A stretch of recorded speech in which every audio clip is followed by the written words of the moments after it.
Honorable members, we have quorum. I ask the member for Rabaul to lead us in prayer. Let us pray. Heavenly Father, you are supreme, you are sovereign. We come to you just as we are, in the name of Jesus Christ. We come this morning to you with our shortfalls, but we thank you for your love, your mercies towards each and every one of us here in this parliament. Father, this morning we pray you forgive us of all our unrighteousness, sinful thoughts, words, and actions and omissions to do what is right. We pray you forgive us and cleanse us, each and every one of us. Set us right with you. Father, we commit the rest of this meeting into your hands, that we shall continue to feel your presence with us and continue to express our grievances in the spirit of righteousness before you, Father, as we lead our people throughout this country. Father, this is our prayer. We ask it in no other name but the precious name of Jesus, your Son, who taught us to pray, saying, Our Father, who art in heaven, hallowed be your name. Thy kingdom come, thy will be done on earth as it is in heaven. Give us this day our daily bread, and forgive us our trespasses, as we forgive those who trespass against us.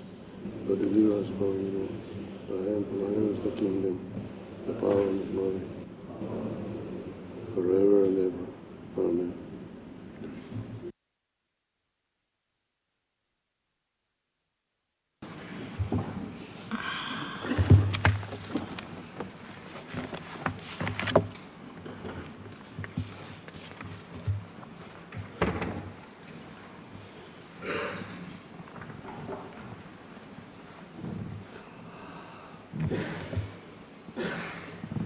Clerk, any petitions?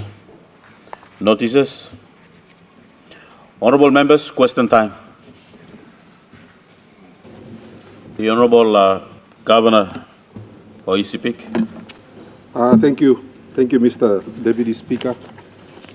Asking Blomi Nogat Tok Sabe and me by go long Minister is I look out him hand paus long country blow Yumi, Minister Blow Finance. Me ask him this ask him because inside lo tup lamun and budget lo country by Minister I pass him.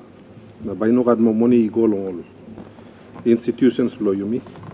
Aste Minister mi sanap na mi talk out clear also all get 100% TFF go long all school, 100% TESAS go long all school, na 100% long health program long government ni go pinis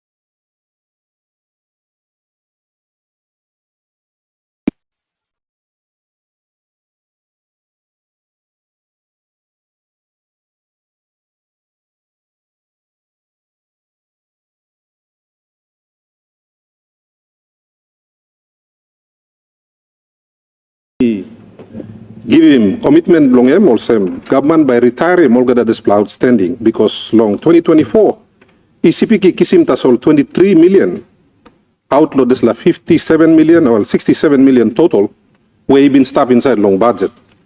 So outstanding long 2024 and 44 million mi no bin kisim outload this pla 67 million mi suppose lo kisim. Na Prime Minister make him commitment, that's all. This la commitment, I think, pass long Department of Prime Minister, go come up long. Online long Department of Finance, so me blind no kisim this money. Lo 2025 budget, time only working announcement. Na plenty all supporters for government, ipaiti man, na sing out, na to governor lo isipik, you pass him house, na knock and talk. That's all inside lo this la time. Only promise him people belong isipik 67 million long function grants. Na 10 million long infrastructure grant. So total of 77 million lo cash. As of today, na moon na October and by finish lo tete na tomorrow November ba start. ECB provincial government is receiving 15 million long function grant. Na infrastructure grant mi kisim 2 million. So outlaw total of 77 million mi suppose lo kisim cash lo display year. ECB provincial government ni kisim 17 million taso. Na mi sabe also molnar bla province sit down also online lo yumi long madang tu ino kisim online lo simbu ino kisim na sabla nar bla provincial government tu ino kisim. Now porat blomi also suppose me edim last year na this year total of 104 million national government put him lo budget na ino give him bla. Na mi like sabe also asking blomi also government got sampla ting lo make him one kind of same. You play work him 100% payment long, alpim all sumatin. This pla case, blomi pla sampla province where you play been put him long budget, now you play no give him. Inablo you play give him long next month.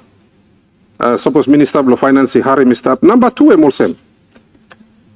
Big pla heavy inside lo des la function grant. Mi plus like sim 3 million kina em lo pay him leave face lo teachers. Last year mi play no kisim des la money. So mi blay no pay him leave face pro teachers, na teachers pro ECB all been like strike.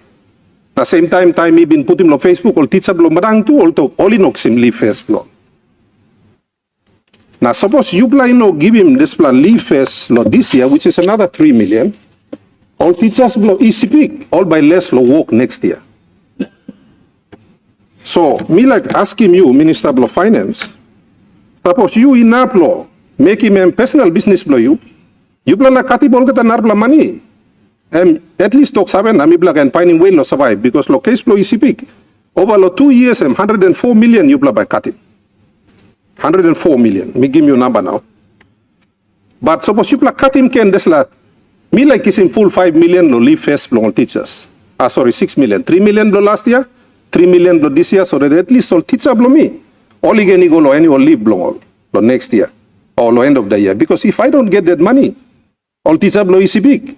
Me stop him all lo strike lo early this year. Next year, me no think by me enough lo stop him all because I'm 2 years in a row by Nogat. So Minister of Finance, me ask him you lo desla lo lulug lo desla na 2 you may harem planting all province only shut down because in Nogat marasin. Na suspicion blow me em also you need lo talk out to lo hamas pla funding igol all PHA. Thank you, Mr. Deputy Speaker. The Honorable Minister of Finance. Thank you, Deputy Speaker. Firstly, me like to thank you, Regional Member, ECP, raising all this important question, leading up from yesterday's talk me make him side education sector. Me got some report me department staff in terms of provincial grants. Lo side blo mibla lo national government na ni lo Department of Finance mibla prioritizing mibla lulug lo priorities blo government na mibla lulug lo cash flow and based on this mibla make him all transfers. All right, mibla in this time we talk also me acknowledging that provincial governments, local level governments play an important role in making sure all people blame all place, all people blame province and districts are well taken care of at the provincial and local level. Based on the report that me got lo department in terms of remittance that me making lo Department of Finance, this year you me got also me no got specific lo side lo provincial governments, but I can be able to get some figures for ECP. But me acknowledging good bla talk blo member blo ECP. Lo provincial grants recurrent, you may be allocating more than 700 million, 0.4, lo original appropriations for 2025 budget. Provincial grants development budget, you may be allocating 858 million. LGs, you may be allocating 144 million. Total lo 2025 lo provinces, send up also 1.711.7 billion. Out of these ones, Treasury Department, he warranting pennies, 1.2 billion, ikam lo mibla. lo Department of Finance. Disla amount, mipla provincial grants mipla so far, mipla remitim go all the provinces lo Papua New Guinea, mipla remitim also lo recurrent, mipla remitim also 335 million kinapinis. Now side blow development budget, igol all provinces, all the provinces, mipla remitim also 342 million pinis. Total of 679.3 million has already been remitted to all the provinces. I can be able to give you the breakup. Suppose you can ask me, or I can be able to provide that in the next sit-in. So total amount mipla pain so far, also me talk pinism 679 million out of the 1.7. We acknowledge that we are quite behind, and we would like to use these remaining months of November and December to catch up. How about 60-75%? Lo retire more get this la outstanding the provincial government. I think this la information me can give you. Now we can give you assurance that this government will make sure that we will try our best. You mentioned him leave first. These are important. All teachers blame me right across the country. Only look forward to this entitlement. Only work hard. Only now all finish all exam. Now all look lo finish mia malolo want them all family blow. So me by work one time Department of Education, Department of Treasury. Mibla ba luglug this la one kind of allocations come lo this la mibla by try make sure that mibla retire this law leave first law teachers too. You will give assurance that mibla by luglug this la lo PHA mibla got total appropriation. Good question you ask him, so me must make sure that me give you this la information.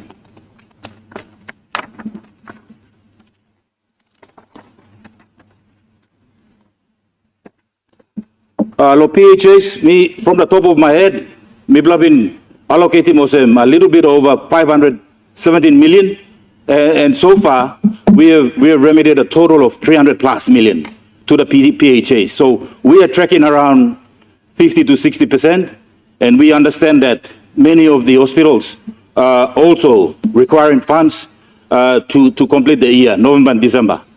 So 60%. So we are tracking at 60%. This week again, in terms of pro rata, based on the warrants that we have received from the Department of Treasury, we have warranted everything that is allocated to PHA. This shows our serious commitment that we prioritize PHAs. So whenever we get any warrants from the Department of Treasury, we make sure that all those warrants are paid out to all the PHAs. Excellent. But we acknowledge that we are tracking behind. And this government will make sure that we fully retire. Like all other government priorities, we will make sure that we retire. All money is owing to all the PHAs in the country. Thank you. Thank you. The Honourable Member for Miduramo. Thank you, Deputy Speaker. Thank you for giving me floor. Before me ask him, Dr. Kinogat, Dr. Golong, Prime Minister. First, me like Salem Tok Sore Blomi Golong, all people belong Morobe, long Lusim One Pla, leader belong country, Natu Momas.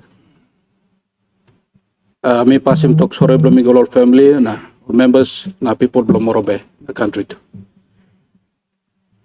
Mr. Deputy Speaker, ask him Blomi Nuga Tok Save Golo Prime Minister. Minister of provincial and local level government, suppose him stop, we can ask him long him. But I mean no stop, so we can ask him Prime Minister.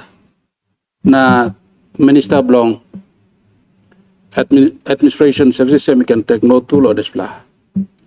You may look him lo country now, you got plenty of issue underneath long local level government election. Now plenty fight will come up, all people vote good. Something will come up with similar country. Me look long. And then plenty common role update, will come up with pla or complain on this pla, bring him conflict na me long or yet. Not too long census plumi pla long country, and me also want me pla. Kilia. Prime Minister, look plumi as member belum Midoramo, me play ask him, medang provincial and local level government law, give him me play what record book. M1 play book whereby give him common role update, na census, where time me play government is sit down long, look long. Census na common role update, Mr. Deputy Speaker, you may spend a big money law, this law area. I will look me long. Here, you can give him all what record book. You go along all LLC, along what council, all what record I can keep him this plan, update him. And by making him easy. So, Mr. Deputy Speaker, ask him blow me. Go along Prime Minister. Enough you may roll him out what record book go along all provinces along local level government. Or no God. Not to, and by making me see long all election blow me playing in country. Thank you, Mr. Deputy Speaker. Honorable Prime Minister. All right, thank you, Mr. Deputy Speaker. Me like, thank you, long member Long, Middle Ramo. I'll ask him this the question. Yes, certainly there's a space for the use of ward recorders. For the first time now, this government is putting our councillors on payroll full time now. Before, it was on an ad hoc arrangements, and so we would be asking the provincial and local level government to make the councillors after this election one of the key work, everyday work of our ward councillors is to hold records of the people in migration, out migration, births and deaths, and records of our population. Last night, I had the privilege of announcing officially to our country our population enumeration and numbers page against our count night at 16th of June last year. It is established that we now 10,100,000 and Minister Masada, you can help me this one. Sorry? 10,185,363. 10,185,363. That statistics was released yesterday. The Minister for our National Census will distribute the census result to all of you. Oh, Prime Minister, we have a point of order. Thank you. Member for about what's your point of order? Deputy Speaker, you know, the Prime Minister, I think this is the third time he has announced the population of the country. But the country has not received a formal official report yet. So which one are we going to believe? Thank you. Honorable member, I think I heard from the Prime Minister that he just make mention that the announcement will be made shortly. It was made last night and it will be delivered to everyone. Prime Minister, I'll ask you to continue on your reply. Very good. Always happy when a member for Abao is interjecting. To be honest, he's one of the few members I always like listening to. He's got a wealth of experience. We all like listening. So good or bad, when he does make a point of interjection, whether from the opposite or not, you know, every one of us have some contributions to make to the public discourse. So, yeah, I did make one or two instances earlier, but last night, for the first time, we unveiled to our country our population as at 16th June 2024. And so I'm just looking at my phone to get off the correct number. And as of last night's unveiling, our population stands at 10,185,363 as of 16th June 2024, the night in which we were counting. And so that's a reference point night. Population doesn't stop. Every night you are making babies, the number keeps on telling on. for those who care to ask me going backward. So the population is, and last night I made a point when we announced the population to the country, that counting of population must be an everyday task supervised by the provincial administration. It must be an everyday count. There must be a section in the provincial government administration structure in the provinces, linking to the districts, and also linking to our health centers, that we must be counting all the time. So to keep the long story short, coming back to your question, instead of consuming the space, member for Middle your question is in order. We will make it a councillor's core business now that they are paid full-time, to be, whether it's on an electronic update dashboard or a manual word recording. We could interface both, and we keep tap on all our population. With population headcount now established, I commend Minister Masare, quickest time delivered for a census on record. The last 5 censuses we've had has taken more than, like the last one, 2011. Census was staged in 2011, but full number came out in 2015. This one, within a year, we have a number, and so I want to commend his team for working on this one. It now gives us, all governors will be handed out the census result. You know exactly what's the population of your province, and together with provincial government, national government, districts, we can work to plan our country's development agenda going forward. But certainly there's a space for our councillors. As they come in, their first job is to maintain raw data in the respective wards throughout our country. Thank you, Thomas. We have a supplementary. Member for must be noticed. What's your supplementary? Thank you, Deputy Speaker. It might be supplementary because I got a question in relation to the same thing. That is census, common roll update, NID, and biometric. So since the Prime Minister is entering 1/3 of it, I think I can also put my supplementary to him so that he can also answer.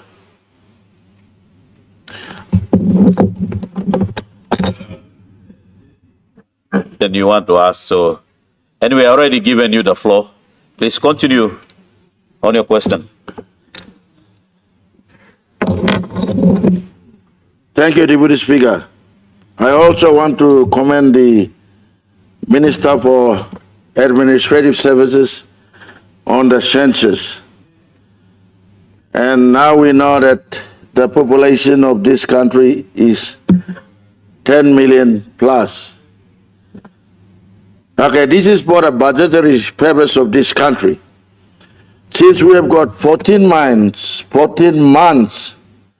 away from the national election to exercise our democracy of voting in 2027.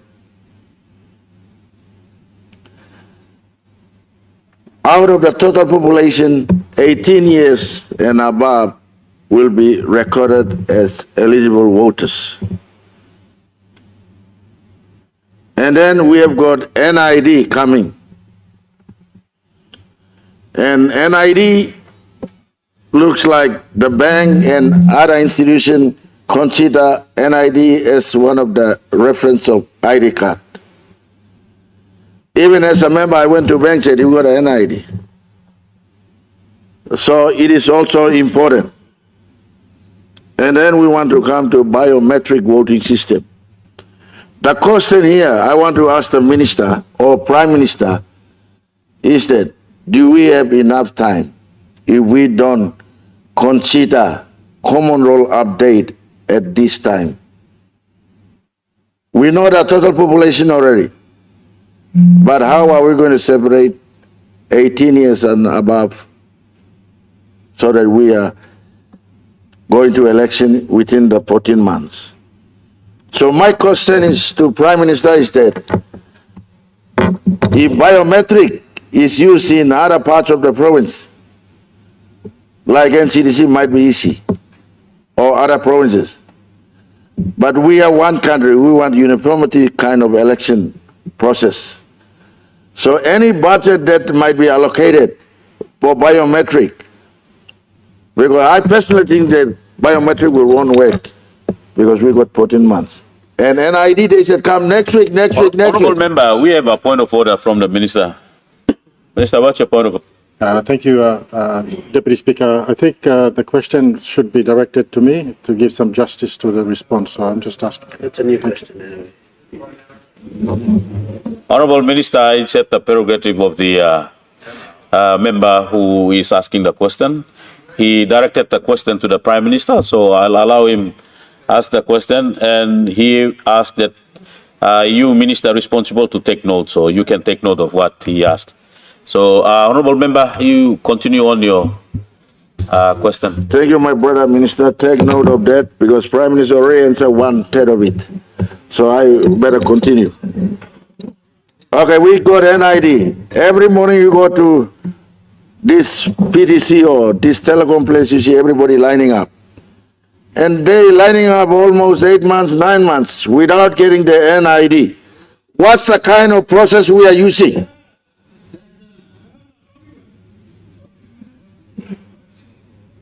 If NID is not completed and you're talking about biometric, how is it going to work? And then the common role. Prime Minister, for the sake of this country, for the sake of common role update before the election 2027, any budget for this biometric should consider for 2026 common role update, so that we can be prepared for 2027. My question is 2027 is almost 14 months. So I would like to ask the Minister, take note, the Prime Minister, to any budget allocated for biometric should be used for 2026 common role update so that we can be prepared for 2027 election. That's number one.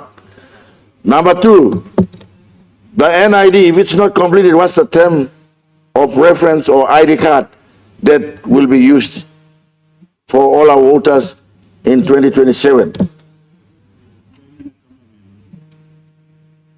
Suppose seminar come, number three, you may all get up by go vote common role supplementary because samla by die, samla by add-on, 18 months so we can use a supplementary list that will be guided by the DDA or the council, ward council as we spoke about.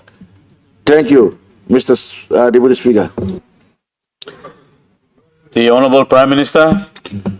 All right, thank you, Mr. Deputy Speaker. I want to say thank you to the member for what must be noticed for asking a series of questions that relates also to the first question being asked. But I want to firstly from the outset give full assurance that we will work our best to make sure 2026 is used as a year to prepare for a better voting platform in 2027. Promise to our nation after 2022 election still stands that in 2027 we want a better voting platform.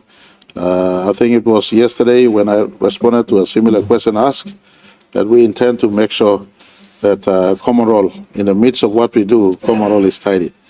Mr. Deputy Speaker, I want to indicate to this Parliament and to the country that see our investment in an updated census that we started last year as part of the work in giving a platform that is more reliable for our 2027 elections.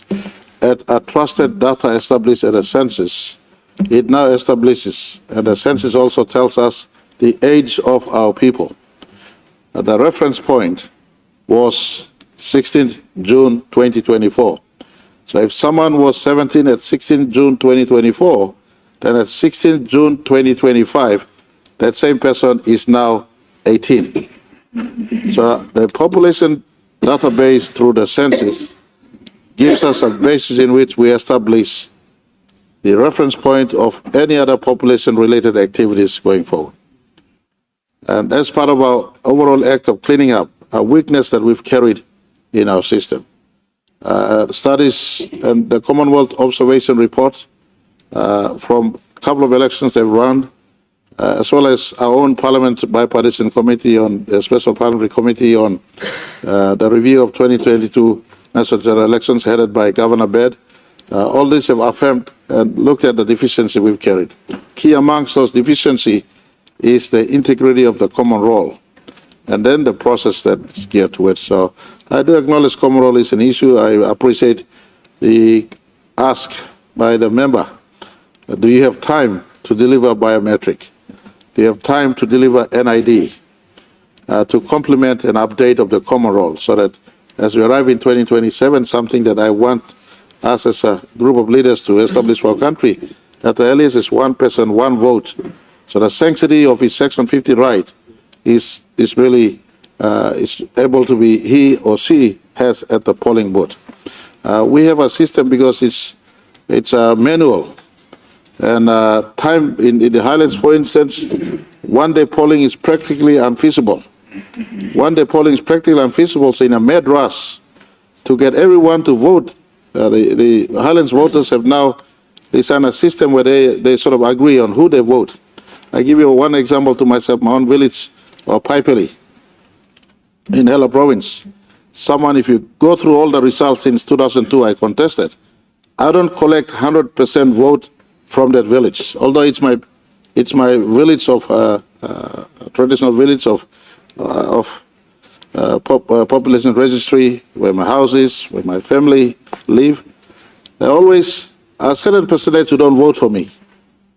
But because it's a short time voting, the tribes in the Highlands have galvanized a voting process where they decide on who they want to vote a day or two earlier.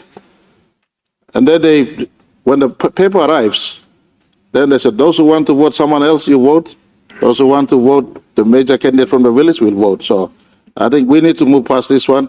Technology can assist, ID can assist. Because we security conscious and time bound, they do it in one day. We want to arrive where it's not rushed. They're able to, because it's ID based, they could sit down, take a day or two or three. Like we do it in the coastal provinces, you can vote for up to a week. So long as that one person knows when his or her moment to vote arrives, no one can tamper with the process.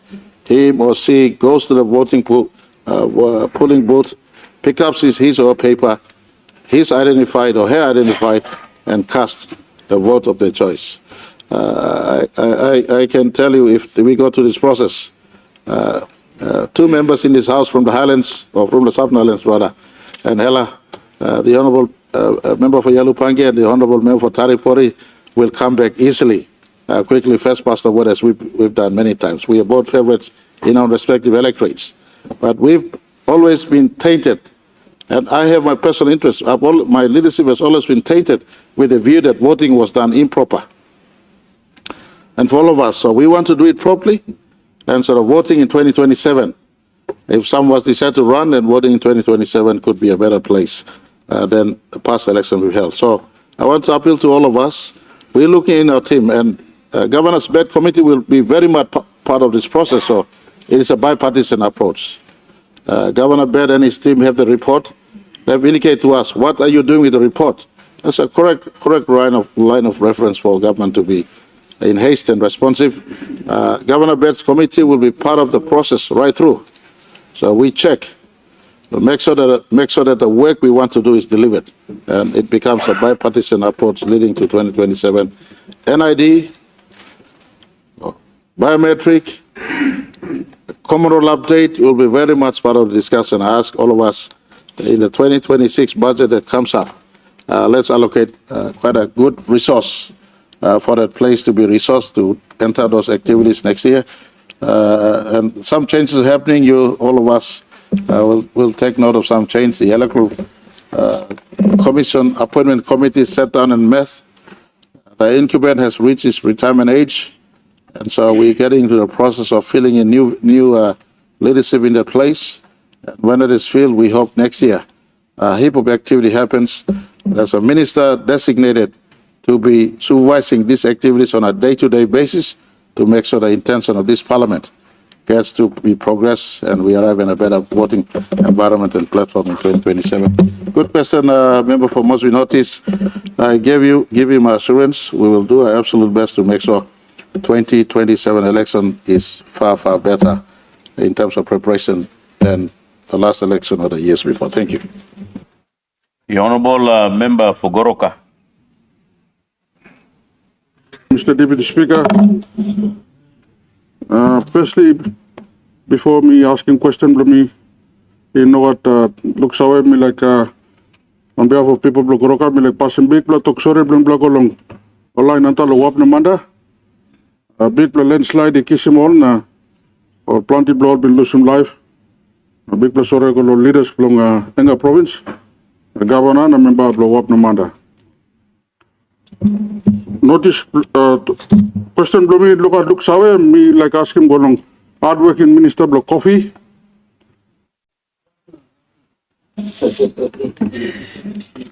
Me also at the same time me talk big block congratulations golong this lanupla bill you pass him.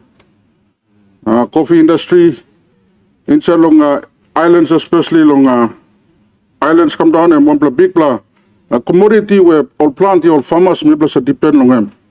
The total global market long coffee 200 billion. And within global market law LNG too.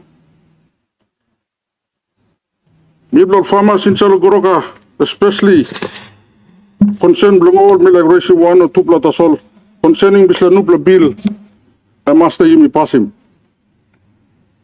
Firstly, number one question belong me consultation. This nubla bill you pass him and affect him close to 500,000 to 600,000 farmers below Yumi in Salong country. Now, big concern and people like how was this bill passed? Was there enough consultation among all rural farmers below Yumi? This is triple time, finish 4 time na. Me no looks away, so me raise him issue now. Secondly, Mr. Deputy Speaker, issue belong coffee exporters license. Me how much look him bill and you put him section 44 but this bill and process. Now our licenses were issued. Question below me in the country me block 28 exporter license export companies. From the 28 exporting companies, 80% blow this company and nationally owned. Now 20% of the company is owned by foreigners. However, that 20% of that company dictates the market and monopolizes the market from coffee inside the country. Now 80% belong to national farmers and national exporters, sadly to say, are marginalized. Low pricing also the foreign export receipts that come back inside the country does not really show the export volume block coffee. For example, suppose one foreign company exporting 1 billion bags go, the full amount of this receipt doesn't come back in the country. Question below me, Lord Islanubla bill. Second question is, how do you address that issue? Issue license go along foreigners and national companies. Thirdly, question below me, Lord Islanubla bill, did you include agro-tourism? Agro-tourism or coffee tourism, and one Nubla industry where Tamil tourism come in Goroka district, they want to see how coffee is picked, how coffee is processed, and how coffee go cup. Have we include that in the new bill? One time clear, thank you, Mr. Speaker, and triple question, please. Honorable Minister for Coffee.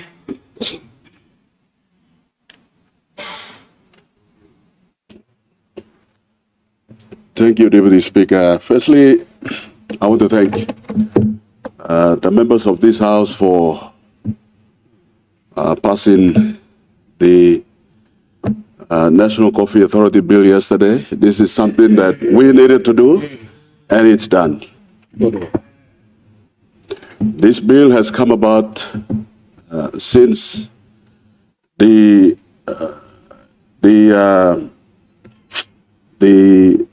1991 coffee industry bill. That's over 30 years ago. And this bill is a reset, is the reset agenda for agriculture especially, and coffee in particular.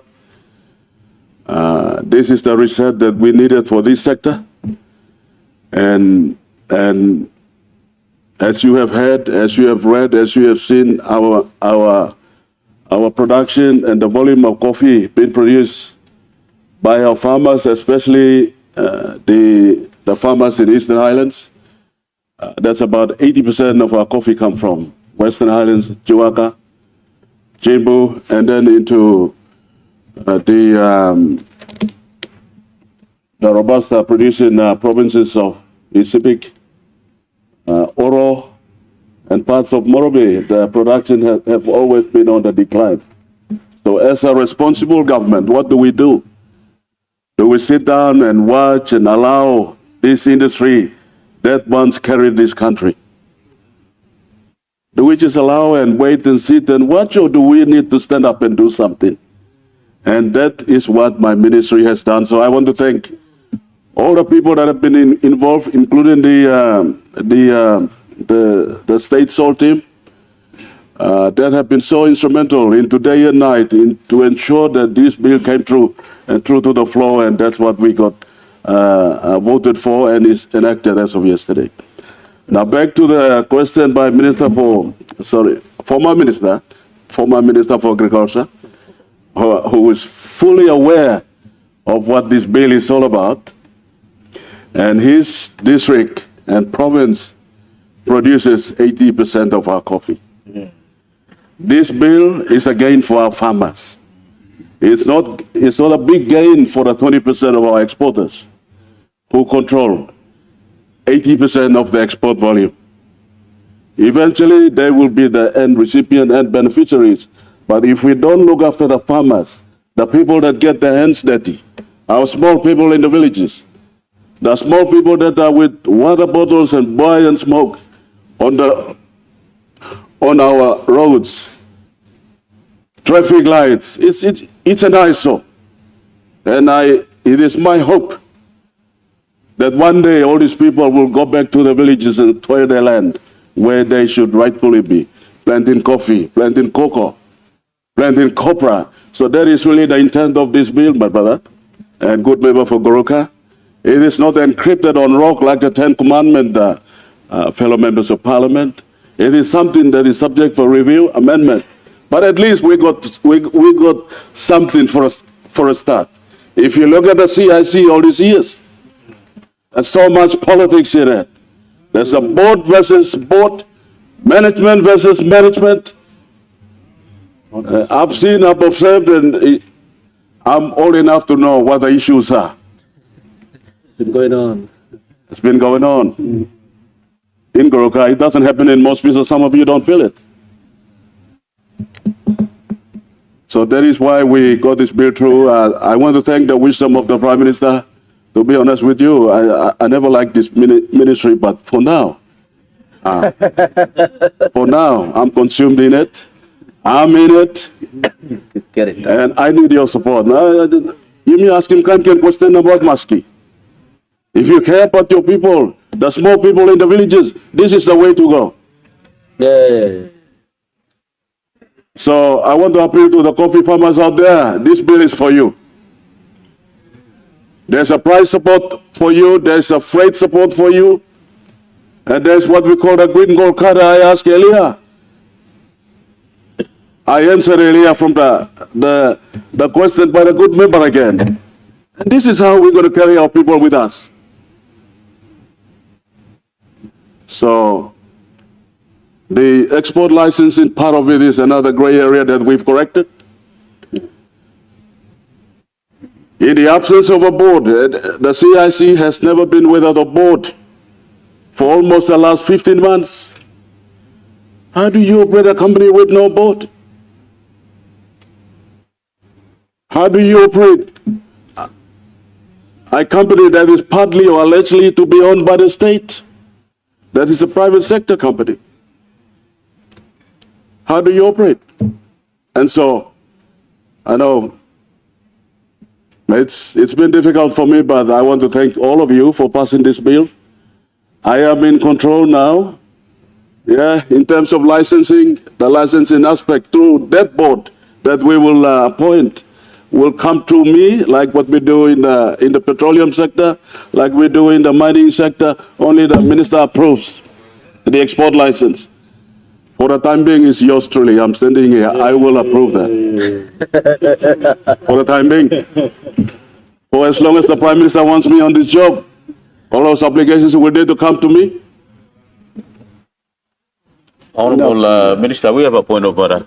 Member for Mada. Yesterday he presented his bill and the full opportunity to debate, but we're down to 1 minute, so if we can ask for an extension time because of the long answers being provided to the questions. So question be put that question time be extended. Honorable Member for Madang, I will not entertain your point of order. It's until the Minister. Minister, I think our time is also running up, so can you wrap up your short reply to the member for Deputy Speaker, Boroka? I'm block coffee to you and I'll me answer him over the question. Because all of us, Money stop the place. money stop block place, people stop block place, this la bill and block people block place. It was clear, but I want to thank my brother and the member for Goroka for always asking me really nice questions so that I can explain the story of coffee. And once again, thank you, Prime Minister, for your wisdom to ensure that coffee had its own head. And medicine, now we've got an authority, and coffee is under control. Our people out there in Chimbu, Goroka, Eastern Highlands, Western Highlands, this one is for you. You plan no one thing or something like you plan. One plan by Antapim, plan your benefit through Lord Isla Coffee. Once again, to the staff of the Coffee Industry Corporation, I want to appeal to you that none of you will lose your job. We will migrate from what is now CIC to National Coffee Authority. This is what will happen. We will not remove them. These are our people. But what will happen is you will be under my spotlight, under my watch. Thank you, Deputy Speaker. Honorable members, our question time has lapsed. Honorable member for Madang, before we continue our grievance debate, I have to make a statement here. Honorable members, yesterday, the Honorable Governor for Chimbu have raised a concern on his self-explanation yesterday and asked for the member for Tambul Nabilia, Minister for Commerce, to make an apology to him. His plea for the minister to make an apology was interrupted by noises within the house, and we have not, the chair hasn't allowed the minister to respond and say apology. Therefore, I will ask the member for Tambul Nabilia and Minister for Commerce to make a statement in apology to the matter raised by the Governor for Chimbu yesterday. Honorable Member for Tambul Nabilia and Minister for Commerce. Deputy Speaker, thank you, Lord. Point of order. Sir. Thank you, Assistant Speaker. Deputy Speaker, I don't think Governor of Chimbu is in the chamber. So it is proper for him to be in chamber, for the minister to... Honorable Minister for Agriculture, whether the member is in the House, the statement has been made in this House. Therefore, I will allow for him to make a response. So, Minister, Member Tambul Nabilia, I give you the opportunity to respond and say your apology to the governor. Deputy Speaker, thank you, Lord, you give me time, Lord. Talk today. Before me talk, me make a mouse, Lord, people blame me, Lord. Tambul Nabla district, my people, me make a mouse, Lord, me like talk sorry. Lord, Governor Blom, Borobe. Governor Blom, Borobe, let Lutawenge, me die. Since me die, me not sanap, me like talk sorry. Lord, people Blom, Borobe. Me too, Mr. Sliblap, me stop. I'm Governor Blom, me too. Me want the governor and all members from Western Islands. The Blackari pick money go low. House cry. That's all. Now, in charge of this honorable house, me acknowledge him, leadership led. Now, me talk sorry. Now, people blow more of it. One time, this law, I just want to say my apology. So, Deputy Speaker, in related to allegations made by Honorable Governor Kul, I state here that what was claimed to have said by me was outside of chamber in the private environment and not within the chamber.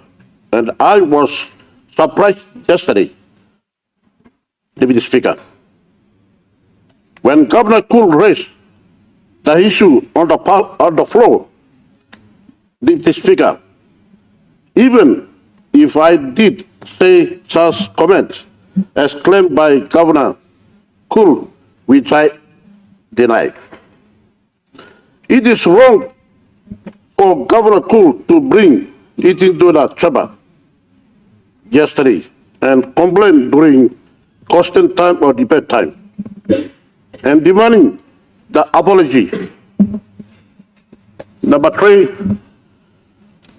if Honorable Governor Kul felt my comments as claimed were improper, they are legal events open to him under the standing orders, such as formally writing to the Parliamentary Privilege Committee to look at it and make a decision to me whether to warn me or not. Mr. Deputy Speaker, but in spite all of this process to follow, as a patient and a member of Tambul Nebula and Minister for State, I have a lot of friends and very good close friends and families from Cebu, and I apologize to the people of Cebu in my allegations, comments, disappointment to them. I am so sorry. And also the people of Swawi, and I am so sorry if I offended you all in any way. Last one, and very important. Mr. Deputy Speaker, in future, the Honorable House, through you, should stop members from bringing in private conversations onto the Parliament to debate and demand answers and apologies from the fellow members. Thank you, Mr. Deputy Speaker. Grievance debate, member for Madang. The Speaker for recognizing me on opportunity for grievance debate. Unfortunately, time ran out. Now you may have time to ask a question. So I'll try and craft my question that was to the Minister for Administrative Services as part of my grievance debate. So 3 issues on grievance debate. One is the funding of the LLG election, where we had so many commitments in this Parliament that they would be funded. As of this morning, I received a text message or conversation from the electoral officers asking for lunch money to pay counting officials, 20 kina. They confirmed that when the writs were issued, the Electoral Commissioner gave them 10,000 kina to conduct their training and recruit their counting and polling officials. And that 10,000 kina,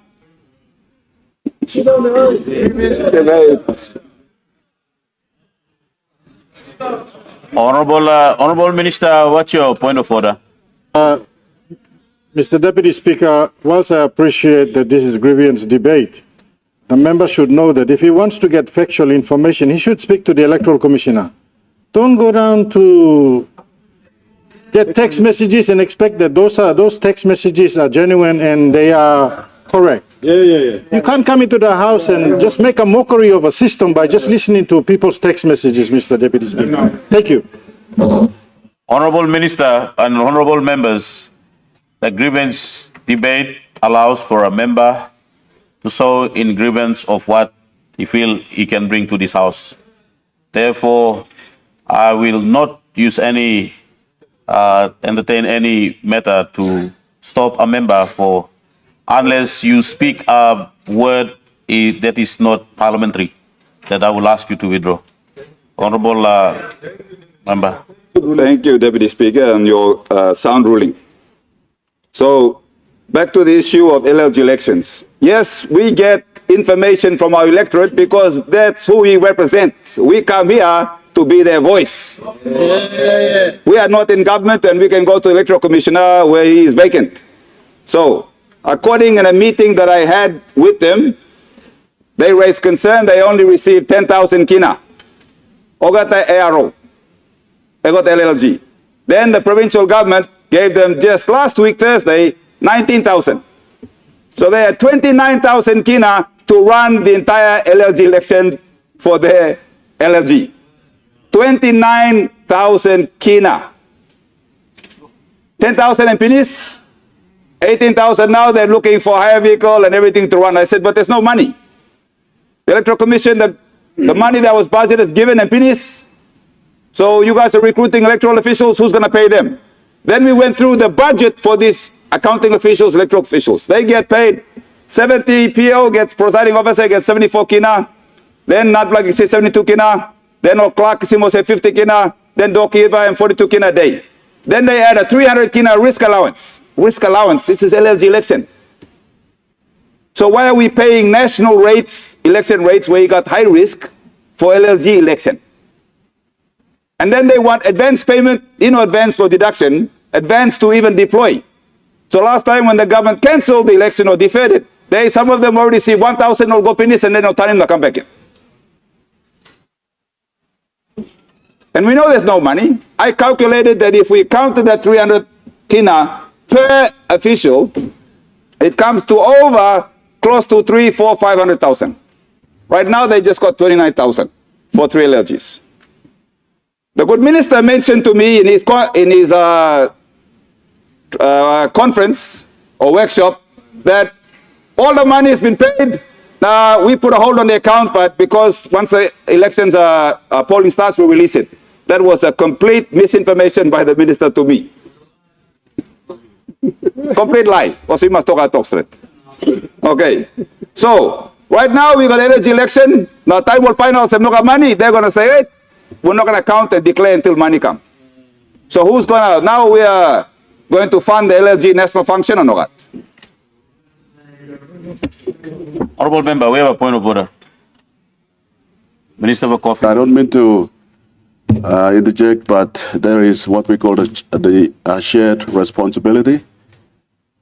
We, in my electorate, we are spending money, not just to run these elections, but we've also assisted with the common role. Yes, I'm also talking about my elections so that you can see what we are doing in my electorate. We don't allow the Electoral Commission to run these elections, do the common role update unto themselves. We also assist as well, so I'm just putting a point. Please. Honorable member, continue on your debate. Thank you, Deputy Speaker. So these are issues that concern my electorate. I understand that things might be different in yours. Time law grievance debate, please, by all means, you get up now. You talk law electorate blow. Me talk electorate blow me. So that is the current status I understand in my electorate. I can't say what happens in other electorate because me no stop lo na asking all ARO. This is my electorate. So the government, provincial government put in 90,000, they are also struggling with revenue. So obviously for the district now, we have to step in. But the question is, are we going to get our money back if the government then releases funding to Electoral Commission or not? And then I got hospital coming to me and asking for fuel drum. And I said, my district is not a function to start functioning national government agencies. Health, works, CIS. What?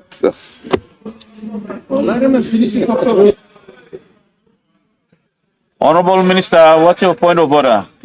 That's la tok lo imi online lo district na provinces tok long or work lo PHA and blow na national government must stop him.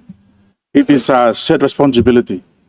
This is a service level agreement that is now signed by all DDAs to support PHAs where the need is. Thank you. Let me speak. Honorable members, I think I have made a ruling that this is a grievance debate. Allow the members to pour out their grievances. If you have any ministers that you are sitting, please take note of what the members are sharing on their grievance and we can address to it. And we can allow the authorities out there also to listen to the members and address the issue the country is facing. Honorable member, continue on your debate. Thank you, Deputy Speaker. On the issue of security, I approached the Medang police to confirm, are they deploying? They said, we have no instructions from the Electoral Commissioner. We have received no briefing. Last week, Thursday, they just released, Thursday evening, the Electoral Commission released a polling schedule. Thursday evening, and they're going to poll on Monday. Nobody even knew what day they're polling. Policing said we were waiting on the Electoral Commission to brief us. We don't even know our operation. We've already tassoled, but we have no briefing. And we don't know we're going to get paid allowances or not. That is the state of affairs, I can say, in my electorate. I cannot speak to other electorates. On the second point, was concerning my grievance debate in the Minister for Administrative Affairs, a advisor, one super advisor, Mr. Vikash Singh, who I understand has been traveling around with the Minister for Administrative Services and giving advice overseas to New Zealand and India and other places. And he's being paid and funded by the Electoral Commissioner. So I looked up his background. Yeah. Let me interrupt you. Honorable member, I understand you have made a good grievance debate in regard to what happened in there. I will ask you to refrain from mentioning a person's name whom they are not here in the house. So I will ask you to refrain and withdraw from mentioning a person's name. Okay. Point noted, Deputy Speaker, and I will come withdraw the name, but I will not mention the name. So because it's on record. So the super advisor, according to his LinkedIn, he's a TV technician. He connects TV brackets. He has a Magic TV. He has a Domino franchise. The super advisor is now leading in discussions on our electoral reform with the good minister. So I'm not sure how in his CV he talks about his dealing with government affairs. I don't know how you connect the TV and then you end up in government affairs in PNG and then you're traveling around the country and doing electoral reform. These issues are, unfortunately, because question time finished, I couldn't have the opportunity to ask the minister, so I'm grievance debate with me. So it's just something that this government must explain. How does the man come up, super advisor? One in qualification, because I don't see any qualifications in his LinkedIn to say he's even qualified for this work. On the other issue, well, he's also a restaurant advisor. So I understand also he's advising Treasury. I don't, again, I understand how these people are recruited. All right, we have a point of order.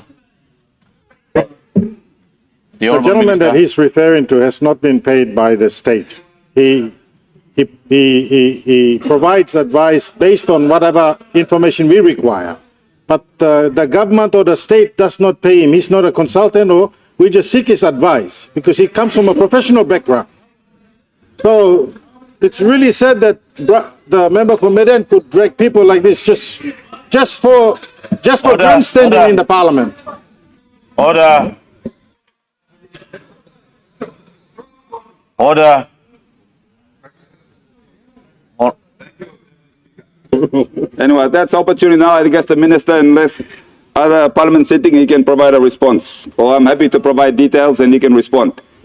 On the last, because you guys keep cutting my grievance debate time, Smartmatics, Smartmatics, this is a company that a good minister invited to PNG, a US-based company that provides electronic polling and voting.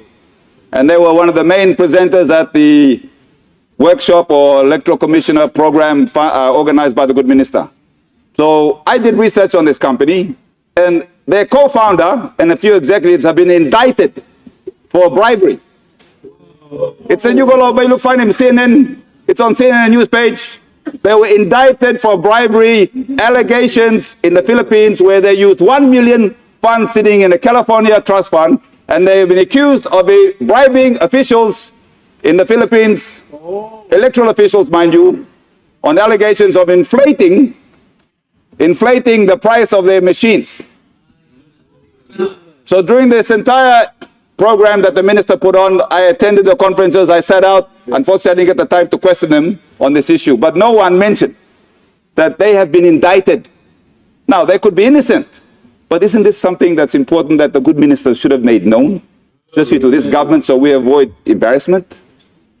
Everyone is innocent until proven guilty, but we can look silly if we're not informed and they're not provided an opportunity to respond. So we're now talking about going into electronic biometric. The good Prime Minister has issued a statement. But then again, if this company gets the contract, then we're going to look rather silly that a company that we're going to award or consider to award a contract to, we invited all the way here, is facing indictment. And if they're convicted, then what does that say? Do we adopt their system of electronic system when they've been accused of bribing electoral officials? So there, by grievance debate. Honorable Member for Madang, sorry for interrupting you, but I'm informing you that your 10 minutes has lapsed. 45 seconds. 39 seconds. Thank you, Deputy Speaker. You're the last one to interrupt my time. So, with that, and 33 seconds, that is my grievance debate. I look forward for these issues that I'm raising grievance to be responded by relevant government ministers. Thank you. The Honorable Member for Bulolo. Deputy Speaker, before me start him, Tok Lomi bilag Tokim you also, you Papa Lucia. So time you talk osem, man no can mock point of order, okay, you must bin him sa Tok. You no can entertain him. You Papa Laos Mibla ba submit lo. You know, you ba submit lo Mibla. So you sanab lo talk lo. Opek lo, grievance debate lo me. Mr. Acting Deputy Speaker, laws must be enforced for security of land tenure and attracting domestic and foreign investment. Mr. Deputy Speaker, I wish to commend the Minister for Lands and Physical Planning for taking on the challenge to work with the Minister for Housing and Urbanization and other provincial government and DDA. This will ensure the development of proper planned residential areas in Papua New Guinea to cater for accommodation needs for our people. Also, there must be visible and easy to do steps, encourage domestic and foreign investment in the country. Mr. Deputy Speaker, we have a big challenge, and that is for proper planned developments rather than moving one group of people from a planned or squatter area settlement to a new location without any amenities and public facilities. I was referring to the people moved from Paga Hill and other locations in NCD to Dogura and back of Gerehu Stage 6 or to Laloki, and the same in other towns and stations. Mr. Deputy Speaker, I have great challenge in Bololo where I need to properly settle more than 2,000 people. These are descendants of people brought from around Papua New Guinea, around Papua New Guinea, in the 1920s to 1940s, to work on the gold fields and forestry plantation as laborers. These are people. They are people of Bololo and Papua New Guinea. I'm all citizen, Bamibla. In 2009, there was ethnic conflict between our local Morobe people and those brought in. They had their homes and properties totally destroyed, Mr. Acting Speaker, Deputy Speaker. The late MP Sam Basil organized their repatriation to the ancestral provinces. They returned back as it was difficult to connect to places they had only. Also, Arim Tasol, but almost a stop them. Mr. Deputy Speaker, land was bought at Arab Lolei, and they were settled. Unfortunately, they left and returned back to Bololo again. They are living in a makeshift structures. And one can do all got a place, Mr. Deputy Speaker. You man, you lose in place, you come stop up after generation, you come up as place. All man no place no sawali. My DDA has approached the Ministry and Department of Provincial Affairs for assistance and technical advice. We have already communicated our DDA resolution to the Ministry and Department of Lands and Minister for Housing to undertake proper physical planning and urban development for Bololo. The Prime Minister and Governor of Morobet, late Lutawenge, correction, with former Governor Ginson Saunu, now Naraplakam Backside Lem, has made a commitment to people affected to be relocated, but to where? Not Bagalowe. Because experience shows that we need to resettle them properly, considering long-term education and employment and income capacity within a properly planned area. We need to connect water, sewage, sanitation, electricity, telephones, and roads. They need to build homes and also engage in income-earning activities for direct employment. The National Housing Corporation will need to develop it under one of its schemes, such as self-help or buyout scheme. So houses are built or given blocks to build own houses. We don't want to see another settlement popping up everywhere.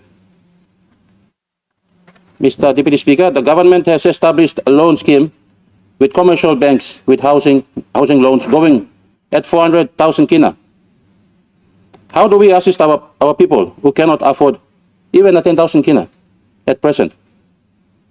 The issue raised is whether the Department of Lands is making land available so that the cost of land comes down so that people can afford, even without the government loan scheme. Our public servants cannot afford, and it is difficult. Mr. Deputy Speaker, we have the Okuk Highway, Leh Najab upgrade, and the people are just rebuilding or moving back. Further, we will still have unplanned housing from 1 to 5 mile in Leh. The same is happening in NCD. So my call is for proper planned and serviced and titled allotments. If the department is working on that, we would want to know where and how many title allotments are already put on tender. I am also critical of our own Wau and Bololo towns. That is a nightmare. It is the oldest towns, and most departments and agencies all abandoning sila town na place na oli gobinis. We need the Department of Lands and NHC or National Housing Corporation to identify all state land that is available for leasing and start putting public tenders. Any illegal occupants must be asked to vacate so that we can have planned and orderly development.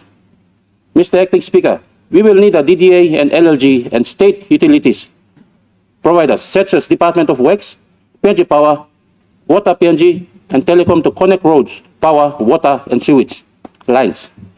We need to remove our focus from Port Moresby and Leh and move to other urban areas or centers. Many middle and low income earners throughout Papua New Guinea want to see houses built for sale or leased to them by National Housing Corporation. We need National Housing Corporation to to build houses throughout the 22 provinces, including towns like Wikila, Kainantu, Mins, Bans, Wau, Lahame, Como, Okapa, Finchafen, so that we retain public servants and private sector to expand their services to these locations. We must talk with customary landowners to utilize land for housing purposes without them losing their land. They must collect rent whilst the state protects their land. This must be done right across the country, Mr. Deputy Speaker. We also need the people to be accommodated, and business can thrive and public servants deliver services to the people. While we need to free up state land and customary land, there is lack of law enforcement and proportion of state land by the Department of Lands. We are having so many complaints on abuse of process, land given to cronies and families. There is even outright fraud going on in our public service. Mr. Acting Deputy Speaker, I want the Minister for Police and Deputy Prime Minister and Minister for Lands to take note of my concerns on abuse of land and land fraud. There are many small Papua New Guineans that are falling victims to corruption and fraud involving public servants. Let me be clear that we have the majority of dedicated public servants, but a few or minority that are trying to cripple this country. Our lack of attention and action is a major issue that is promoting this bad behavior, Mr. Acting Speaker, Deputy Speaker. The Public Accounts Committee, during Sir John Hickey days, branded that the corrupt departments was the Department of Lands and the National Housing Corporation. Mr. Deputy Speaker, I am concerned that many questions and issues related to corruption and fraud and official corruption and conspiracy that has happened, and it seems to be still in place. Many actions have been taken to protect legitimate leaseholders, and no actions are taken to date.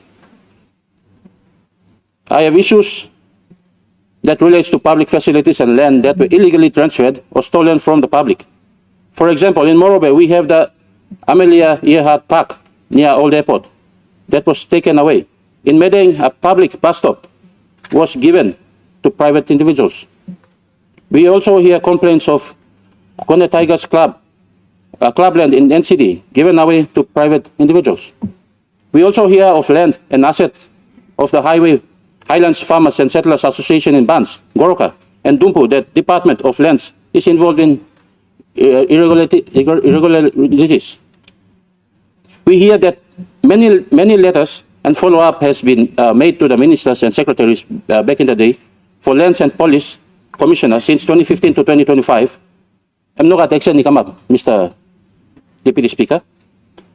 We hear the Farmers Association file a complaint with the Police and Ombudsman Commission on the 25th July 2015 against the Registrar of Titles, Minister and Secretary for Lands and Physical Planning in relation to land called Vans Club and Goroka Showground.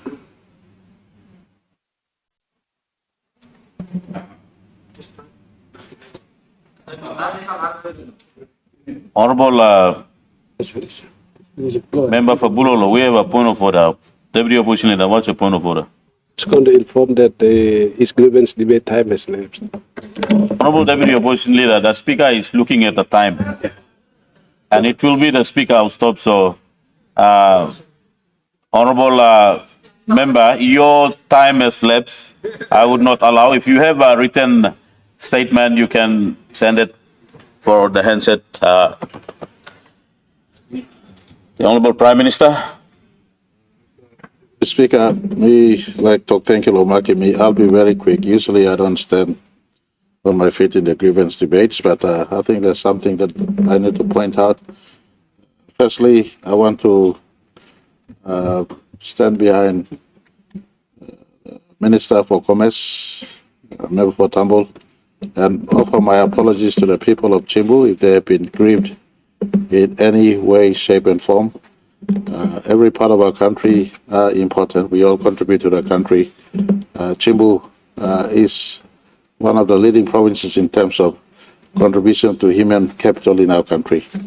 And so if every Chimbu citizens have been offended by this, I do stand behind the minister and affirm the apologies. Minister spoke in private. I think he did told me, as I asked him yesterday, he was misheard. Sometimes your mind says one thing, but your lips say something else. And so to the Chimbu people, in no way, shape, and form, it is intent to offend you. We do apologize. You're a great contributor to human resources. You're a contributor in coffee, cacao. Your Mount William is an important tourist, iconic tourism, inland fisheries. The Highlands Highway runs through you.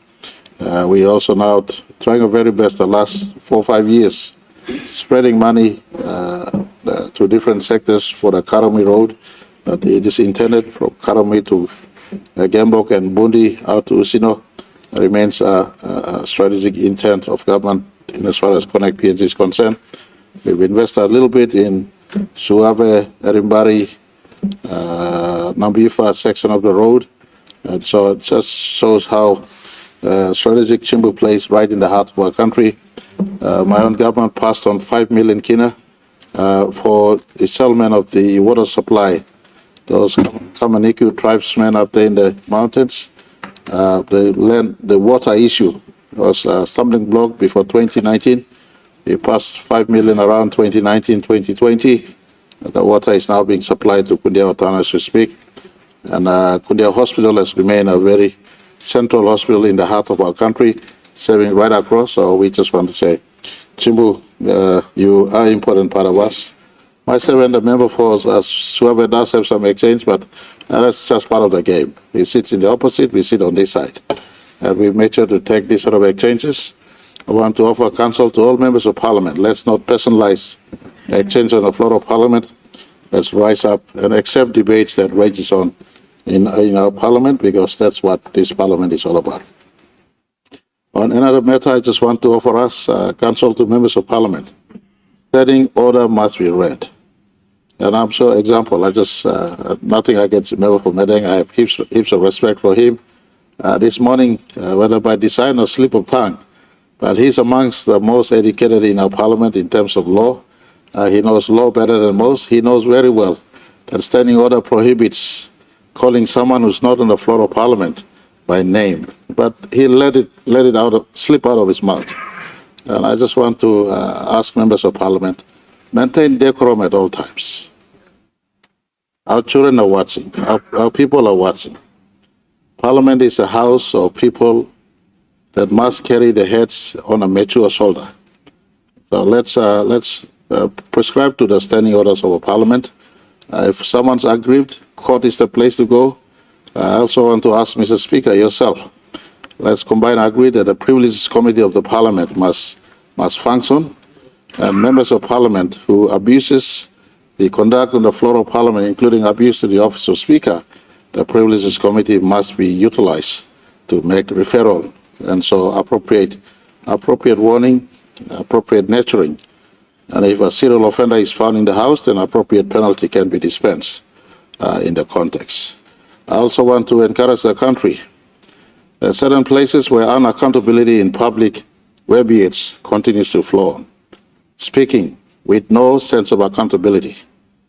You look at the U.S., there are more murder happening in New York City at night than the entire country of PNG in a year. 4 murders on average at New York City at night. So that the number 1 business capital of the world, New York City, 4 murders on average at night. But the U.S. media don't go around every now and then promoting the city as a city that murder is happening. Of course, they run the story in terms of free media, but they run it at back page, second page, mid page. And so I just want the country at our 50th to take responsibility of our country. If there is an offense being created by someone in our country, you stand up on the floor of parliament, you speak on it, but don't just let it waste on the floor of parliament. Be man enough, submit the report to police, to Ombudsman Commission, to ICAC, to relevant authorities. In the instance of corruption right now, and I want to commend Police Commissioner, under Police Minister, without tampering on the process of appointment, But because of familiar complaints, we decided that overseas person must head the fraud squad. And so today, right now, the anti-fraud squad in police is headed by someone recruited from Australia, if I'm not wrong. And so an international guy, overseas guy, works at the national fraud squad. Corruption must be reported. Don't just come to the floor or don't participate in Facebook for those who use Facebook or WhatsApp with no follow-through. Be man enough. If you launch, if you see corruption, write your name behind the complaint, not just reporting on Facebook. Write your name behind the complaint, not just advocating here in Parliament because there's a TV watching you. Write your name behind that complaint. Take it to police. If the police has not responded in a week, follow up again next week. Follow up again following week. Eventually, something will get through.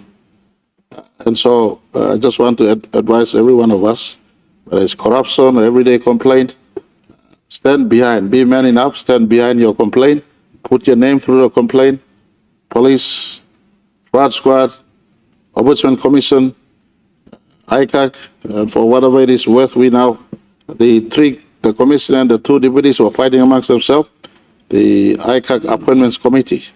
Every step, the Transparency International stood with us to go through to make sure that their own complaints were investigated, but the ICAC as an institution functions on.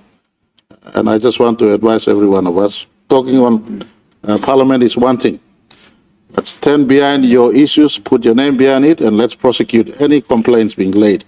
Well, if it is properly prosecuted, with the right evidence attached, I am 100% certain that eventually the complaint will see light at the end of the tunnel. So let's not just use public spaces for waste and for just airing off. Let's process this through the proper channels. And I want to indicate to this House, the fraud squad is now led by someone from outside of our country. If you cannot get through, and I was hearing someone saying earlier on some matters on land, I think member for Bulolo raised an important and pertinent question. I ask every one of us, utilize those key constitutional offices we have and prosecute any wrong you see in our country instead of just using the hot air to get things out. Thank you, Mr. Speaker, for giving me the opportunity. We have a point of order.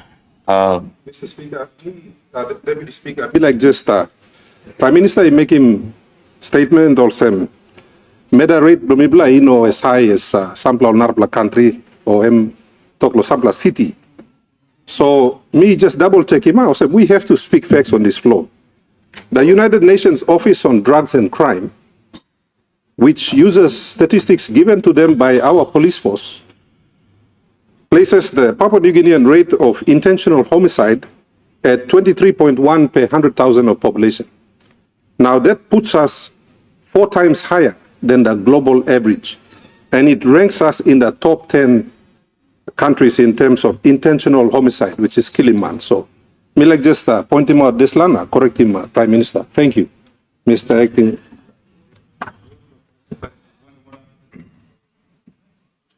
Honorable Member for Medeng, what is your point of order? It'll be brief, Deputy Speaker. Just in response, I allowed the Prime Minister to finish speech, his statement on grievance debate, but he made reference to me in relation to standing orders. So I think it's important that if you want to correct standing orders, then you quote the provision. Now, there, I just checked the standing orders, and there's nothing in there that says that you cannot state a name. A question. If you put a question to a member or minister, statements or facts or names of a person, unless they are strictly necessary. It doesn't prohibit. It says, unless necessary, only in relation to question. So I support the Prime Minister in saying that we must follow the standing order, but we also must know what we're talking about. So just for all members to know that there is no such provision that restricts statements of names, unless you're putting it in a question. Thank you.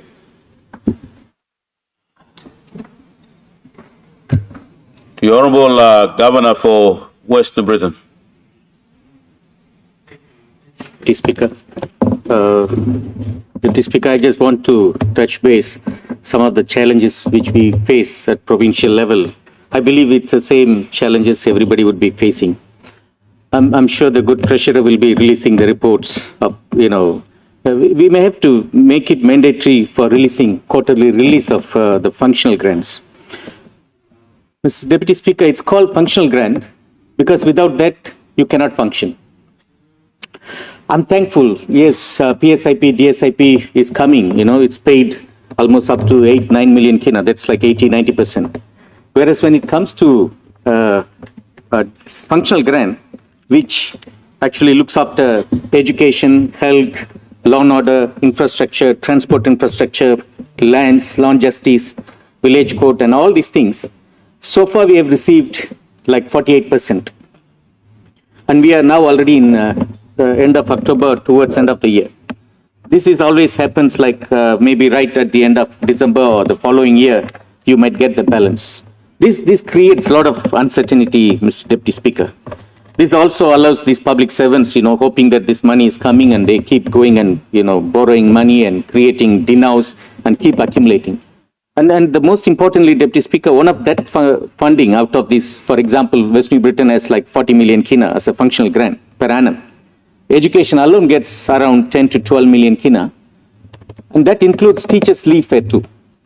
That year in, year out, we could not pay properly the teachers' leave fare, which they are entitled.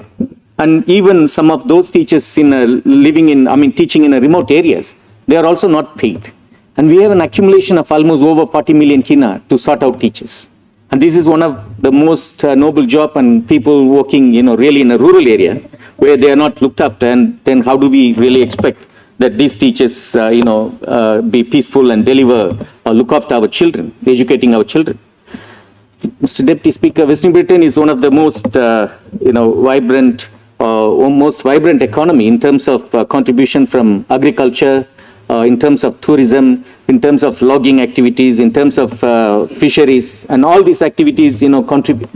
And this is right time. Prime Minister promised, and Prime Minister even told me, just go and work on the paper. You can take over PNG Power. Mr. Deputy Speaker, I'm not lying. Just for my business alone, just last month I paid 55,800 kina just to buy diesel only. From January until now, a small business, like a retail business, spent over 600,000 kina just to buy diesel only. Of course, now and then we receive some requests for, even from PNG Power, say we only have 800 liters and all those things. How do we really run business? How do we really look after, the institutional facilities and all those things when we face all these challenges? And I thank Prime Minister, and I want him to be really confident and, to decentralize these functions. Even for that matter, police is looked after by the province. To date, we really do not know what exactly they get. They come to us for fuel. They come to us even for, this is another shameful thing. We should not allow police to go and beg members of parliament, to buy their weapons, buy their uniforms and all those things. This is where then whoever the parliament MP buying their weapons, they will be going behind them, giving them protection, moving around and all those things. I can't remember taking police to go to Kendrian or Gloucester, any remotest part of our province, But police depend on the members of parliament to buy. This is a shameful thing. Why remove that 1 million from that law and order? SIP, DSIP, PSIP. Give it to them, buy the weapons by themselves or buy whatever things needed. We paid 1 million kina even for them to buy vehicles. To date, we have not received our vehicles. This I paid, I think about 2 years ago or 3 years ago. This is for kina to kina funding program, hoping that we can receive like 10 vehicles because we contributed 1 million kina. Mr. Deputy Speaker, this is the right time, 50 years on. We cannot treat province. Gone are the days where you think that, if this province grow, they are going to ask for independence. That's a rubbish thinking. It's absurd. It's not really practical. It's like just a blind excuse to have power and control in Waigani. And then we governors go and beg and, we can't even see a secretary. Only during parliament question, we feel little bit powerful because you can ask some question. Once you're out of parliament, you're nobody. You just go and wait for appointment for secretaries. Sorry, I don't want to call ethnicity. A contractor can sit and talk to certain secretaries and you will be waiting patiently outside for your turn to come. That is the reality. That is the reality, Mr. Deputy Speaker. This is the right time. We should treat every province as one economy. Even if two province grows, grows economically, the whole country grows. We keep trying to compare, Bougainville. Bougainville is a different issue. It's like it's not just 1 or 2 years issue. This is more than 30 years issue. The constitution doesn't talk about, any other province except Bougainville. So we should treat provinces as a state within the state, like how Queensland state is treated by Canberra, or how New South Wales, or it's a state government system. I'm even surprised. India has the same system. I thought India come up with that system. India adopted that system from Australia, the Australian government system. And that's where you can see the growth, the economic growth. Provinces where the real people are there, provinces where the real, activities are there. Port Moresby is not Papua New Guinea, with due respect to Governor NCD.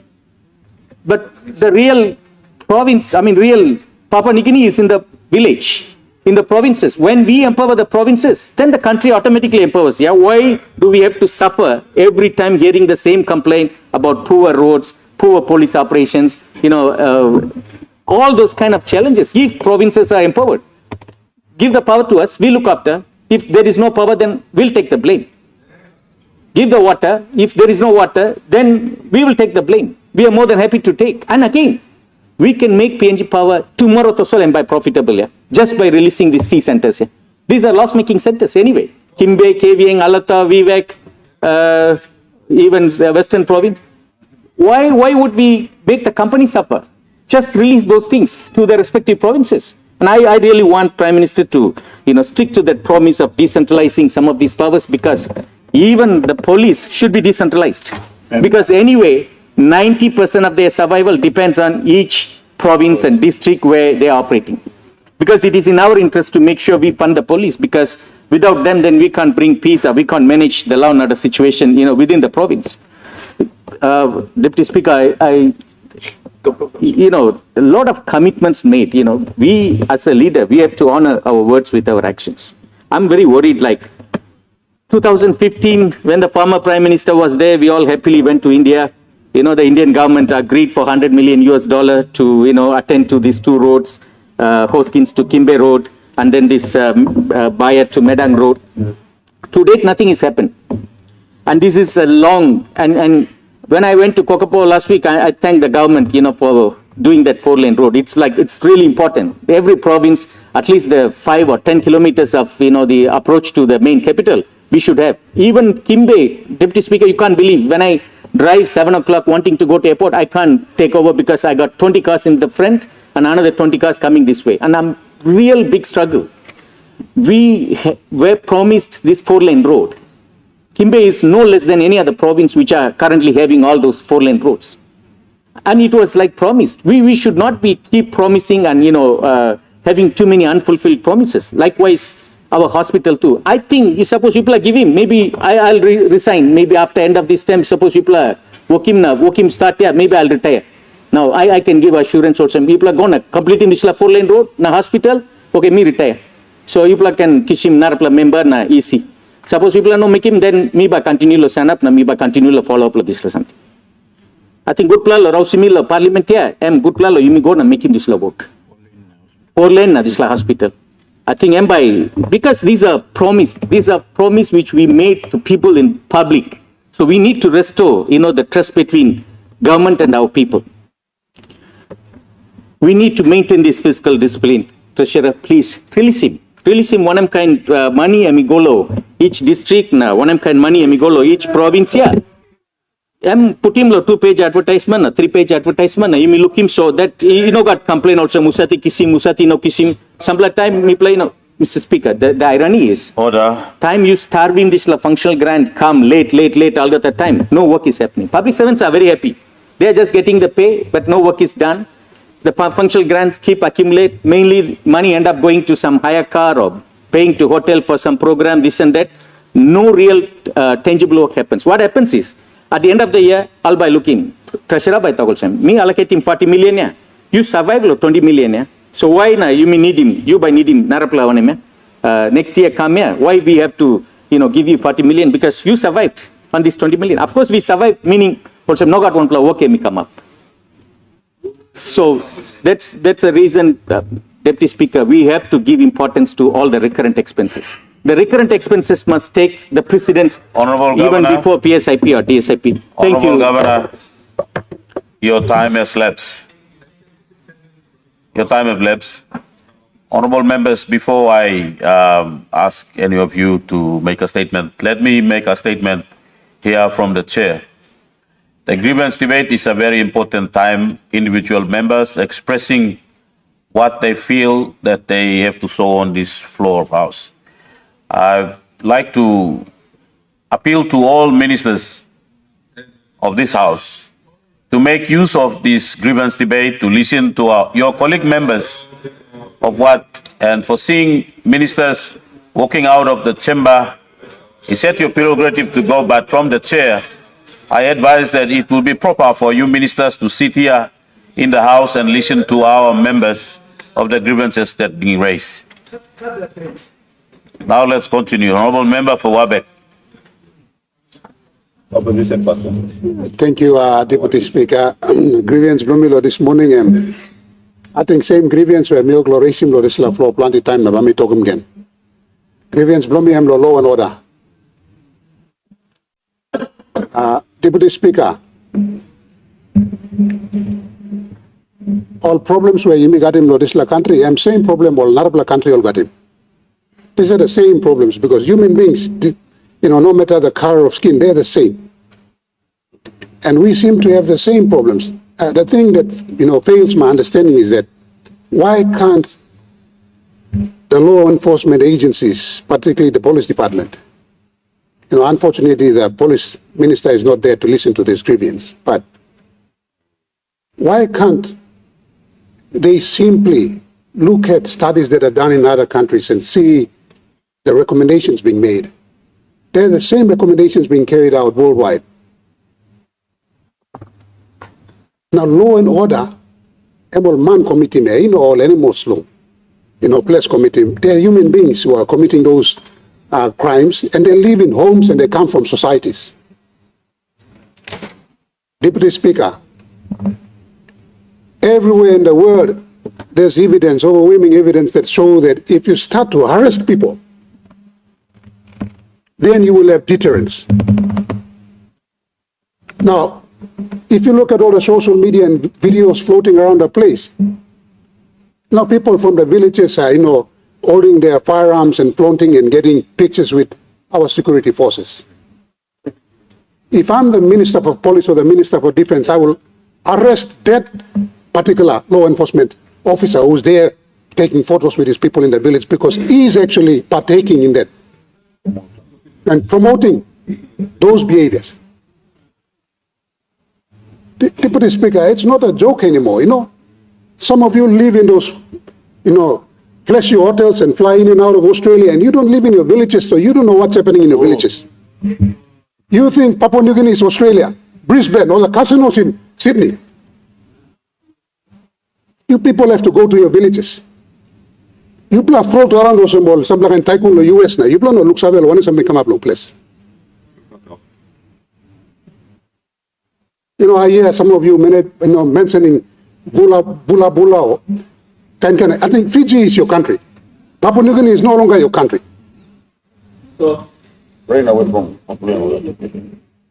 This is a problem. Some of you think that when I started raising this issue, you talk about Memblong Henga or Emblong Hela or those trouble fight infested areas. But no.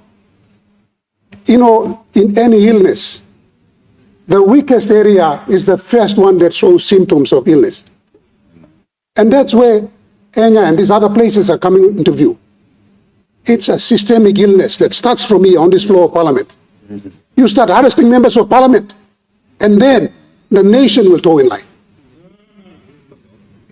When you have one set of laws protecting, the elites here on the floor, and when you have another set of law, being enforced on us, normal citizens on our streets, that's when law and order starts to break. It starts in this house.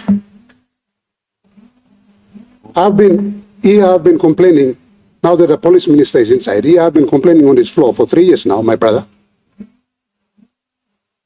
It's quite difficult for you to arrest a simple man on the street in Wabek. Complaints have been made.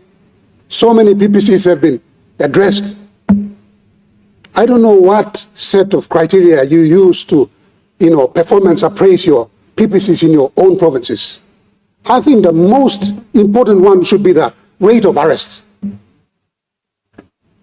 If we see the rate of crime increasing in a province, and if the rate of arrest doesn't commensurate with that rate, we should start taking those PPCs. But no God. My good minister, you are succumbing to leaders in this parliament and you are allowing them to appoint your PPCs. How much time me talking you now, me talking you again? They are not the police minister, you are the police minister. To the Speaker, one of the biggest factors that actually limit crime in any other nation or jurisdiction for that matter is the arrest. When you start arresting people, you start to have deterrence and people start realizing because they're human beings. All money, all basavio, but you come arrest them also, they will start to stop. And that influence permeates the society and it starts to influence good behavior. Right now, we don't see any arrests.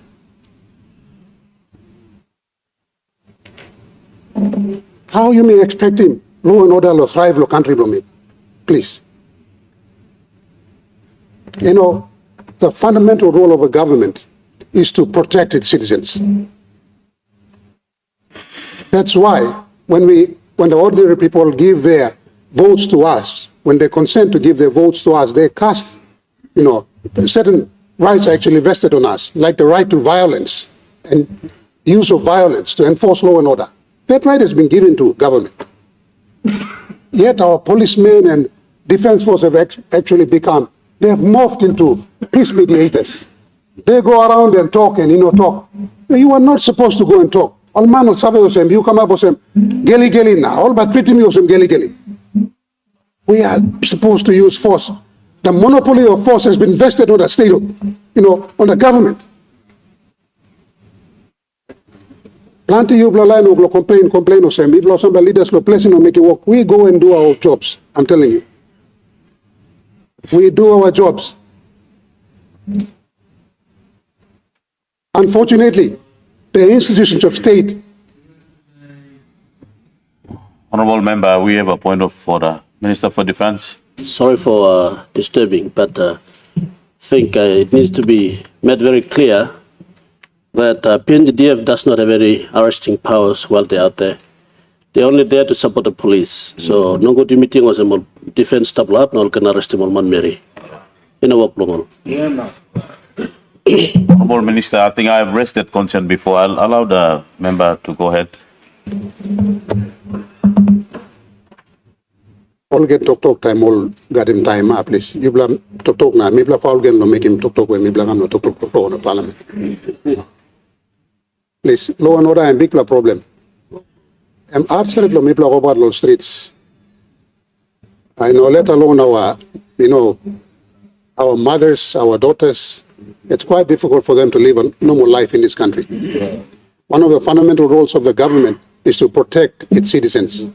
And if we fail in that, we've actually lost our legitimacy as a legitimate government, Mr. Speaker.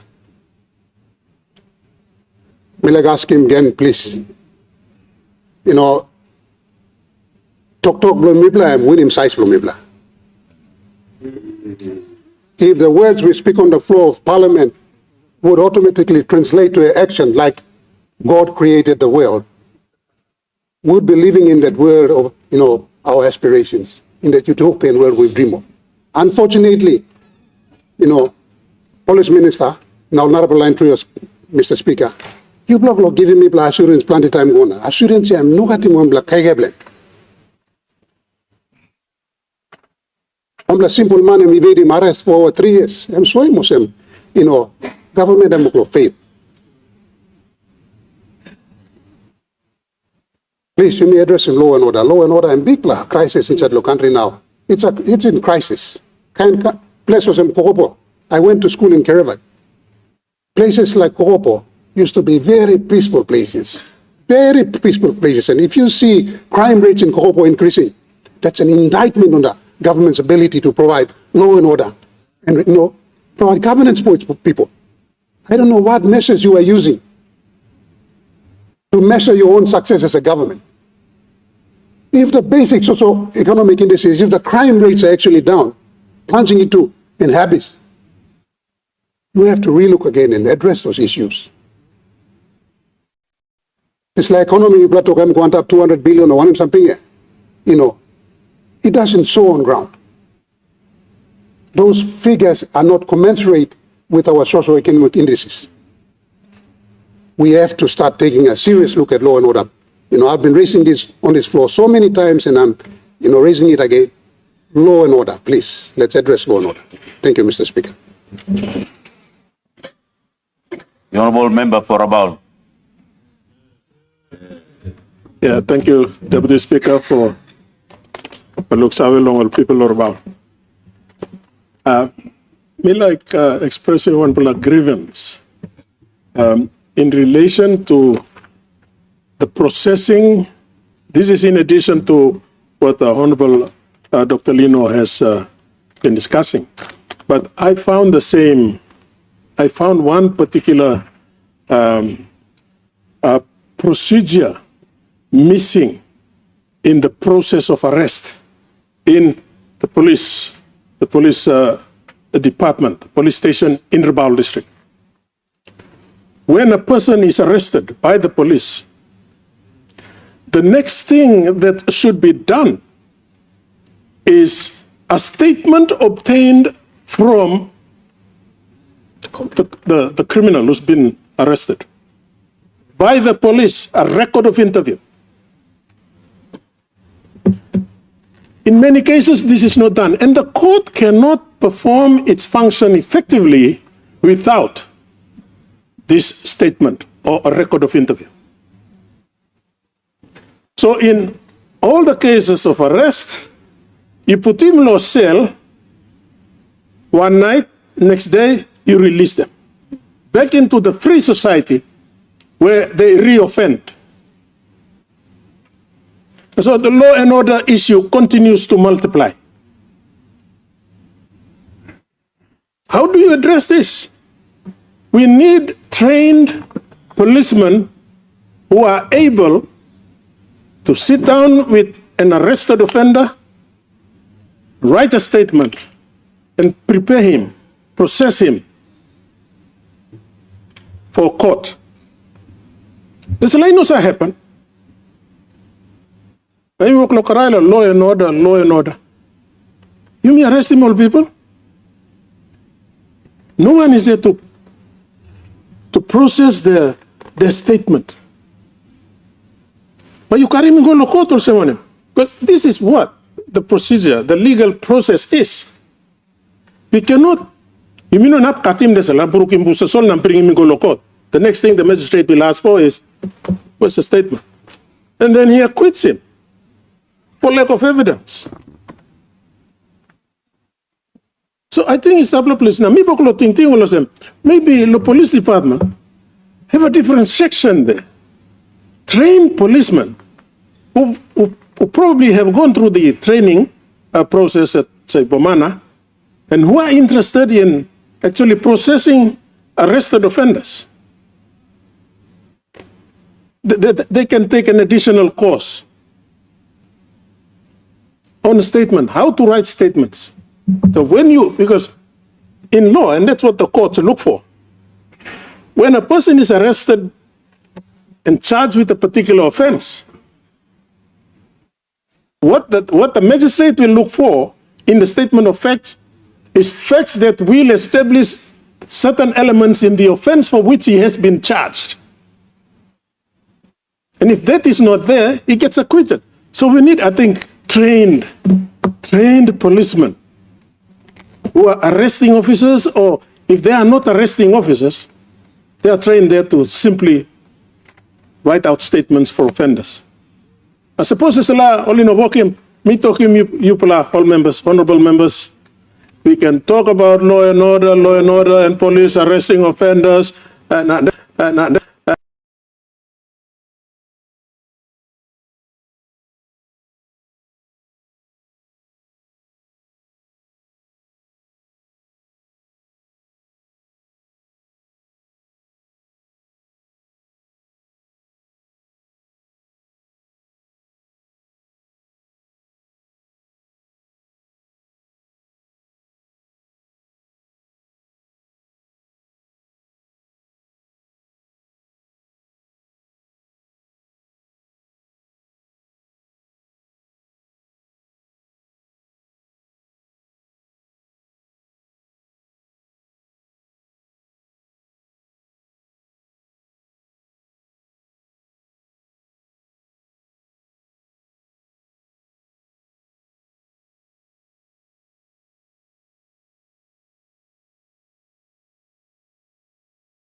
Anilo good blah leadership long Prime Minister, Marapena, Rosa government, Yimi working this plan, good blah long, connecting PNG na, plenty good blah already come up. Now I think plenty all start before, but now new blah already come up, now some more by come up. It's good for our country, it's good for our people. So be connecting one another, access to all the business activities, access to community, all those things will benefit us. Now you get some all the islands or main road stuff. The biggest main road now is Islands Highway. Now you get plenty of Narbla Highway too, also Militano, Maggie Highway, Blimski long Kevin, Civic Highway. Me mentioned Militano, Pinisno Highway now long from Lake along Mosby, from Southern Islands, Ella to Kikori. Now from Central Naigolong, Million Bay, Alata, Samurai, all these roads are good for connecting our people. But the biggest problem we are creating now and what's happening along the Islands Highway now, roadblock, Passim Road, Rausimal Bridge. This issue now has become more prevalent. Now it's becoming more serious now. Particularly Islands Highway, when there's a car accident or some money in Bagarap, all money block him road. All money cut him the way going down. Now. Now stop him the flow of traffic or business activity by me along country blame me. Now this is a particular region and stop. One classical example, I'm recently looking at news, Mr. Deputy Speaker. I'm current election, council energy election related issue, no problems for me. It's an issue that came about because of all votes being created now. Kind of sin. It's an issue, but it was addressed by the electoral commissioner, the men on the ground. Now it can be addressed. But the people, some of my own people are taking advantage of that. Now cutting the way, blocking road. And it went on for almost a day and a half. Now you know what? All the highway track from islands, from Lay Lakonda Blanc, Sim Supply come along islands, only blocked from Means border all the way down to Chimbu border. Held up. Now by doing that, you mean delaying all business activities. Now at times it's going for days, so that supply of goods now, or one can something or Narbla province or Narbla area, it doesn't come up. They affecting everybody. Now me thinking, Mr. Deputy Speaker, I'm passing by all Narbla Islands now, highway now. Because mindset blow online believe me, good blood Thomas. All young blood generation believe me, they've got no respect for law and order. Okay. Please, Minister, stop. Mr. Please, you work in plenty work. Now, me are talk please. But law and order is an issue that the people, our own people, must take ownership of this issue. Almost Sawel and Weiber down good and making good blood passion. Because mindset blow line blaming on good blood. They don't really care. Only can do anything they want to. They think me, that's all. That's the mindset of our people. How are we going to change that attitude so that law and order issue can be addressed? We will always have law and order problem, but at a minimal that can be managed. At the moment, I don't think we're managing it. Also, along many of the highway in Mitogia, there's a problem will come up yet. Time will block him road. Or pass him or legally something up. Even on young black and dreaming the road or put him on the road now, asking for money or asking for things before you let you go through. And this is becoming so common now. It's so common. Now people are scared to drive along some of these main roads now. Now, if we don't address this thing properly now, this thing will continue. The population is increasing, and freedom is becoming much more greater freedom, and we're losing control of ourselves. That's my view, Mr. Deputy Speaker. Milatosi, you must introduce some tougher laws. The Megasila terrorism act finish me no looking content law or look sabo law, but the Megasila law finish.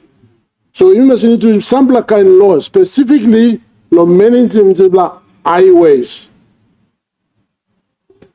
It's like highways, so that there must be freedom of transportation of goods, that people must go and come. Because if we don't, one black community, a little community in the middle of that highway, and blocking the road, stopping the road, making trouble, crossing bridge, then we are stuck. Honorable Governor, I interrupt you. Your 10 minutes have lapsed. The opposition leader. Thank you, Mr. Deputy Speaker. Me like join him, colleague Blomi, law opposition Dr. Honorable Dr. Lino, law talk the same subject. Because this is subject, if we don't address it, Mr. Deputy Speaker, you can set up new 8 post, you can set up new classroom, you can set up one infrastructure you like him. That's all. Suppose you know address him law and order issue inside the country, blow me.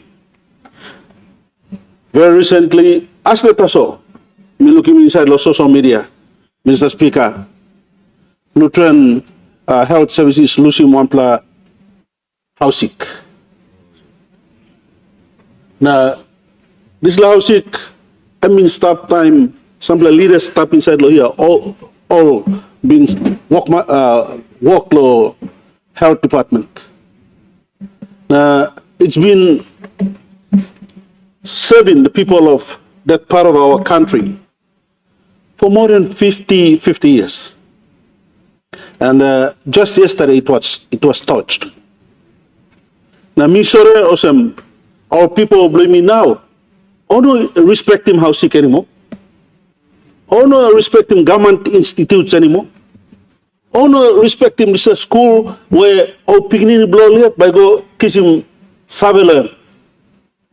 And it's affecting our country to an extent where past time you may been got lick sewer. Scratch blow one blow garage him, cigarette him. Now you may not been put in plaster. Now I'm go come up big plus sewer. Now I'm come up house of penis. Now by me working on him, Lord Isla.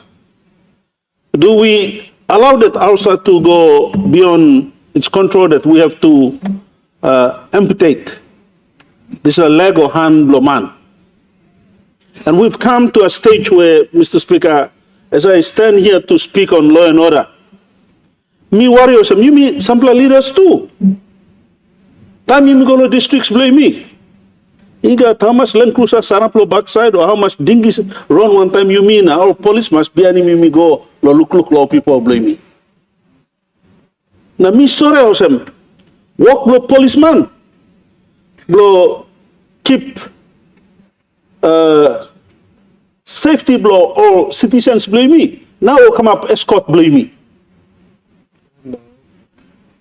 Mr. Speaker, which direction are we going as a country? One direction you mean portray or you mean like the law and order lo kissing me go. Me sabe awesome. Plenty time you mean blame him. Maybe your policeman blame me on walking walk. But something where or lick something where we must attend to must be done. I'll give you a few examples, Mr. Speaker. The first time I came to Port Moresby, back in the mid-90s, because me been stop lo bulolo, remember lo bulolo stop? Me been stop lo time lo bulolo. Me walkman lo up. Na behind me come down lo lay, and I moved over here. For a short while, me go lo Kimbe. walk. And those times were some of the peacefulest times me been enjoying. Where people can walk about, lo Kimbe Town come, lo Gigo, go lo Lalaki na come back. Lo Bulolo, me can walk about, Osem come down, lo Pine Top na go back. Today you cannot do that. You cannot do that. Na me like give him some lik example taso. Lo pot must be yet. Time Friday night come. Man, music by go antap ogata. Na you sleep, you not sleep. Oh, spark man walking noise go come. Now you like walk about go outside na sanap. You put it look out because one man blow disciplinary force here. Sanap na drink one time or stop. You like talk law. I'm hard here. Me talk law street blow me yet where me stop law but must be. It's become a problem. Now me time I address him as a leader, me come out and me go talk one time all youths or young men and women on our streets. And sometimes by down him music go down.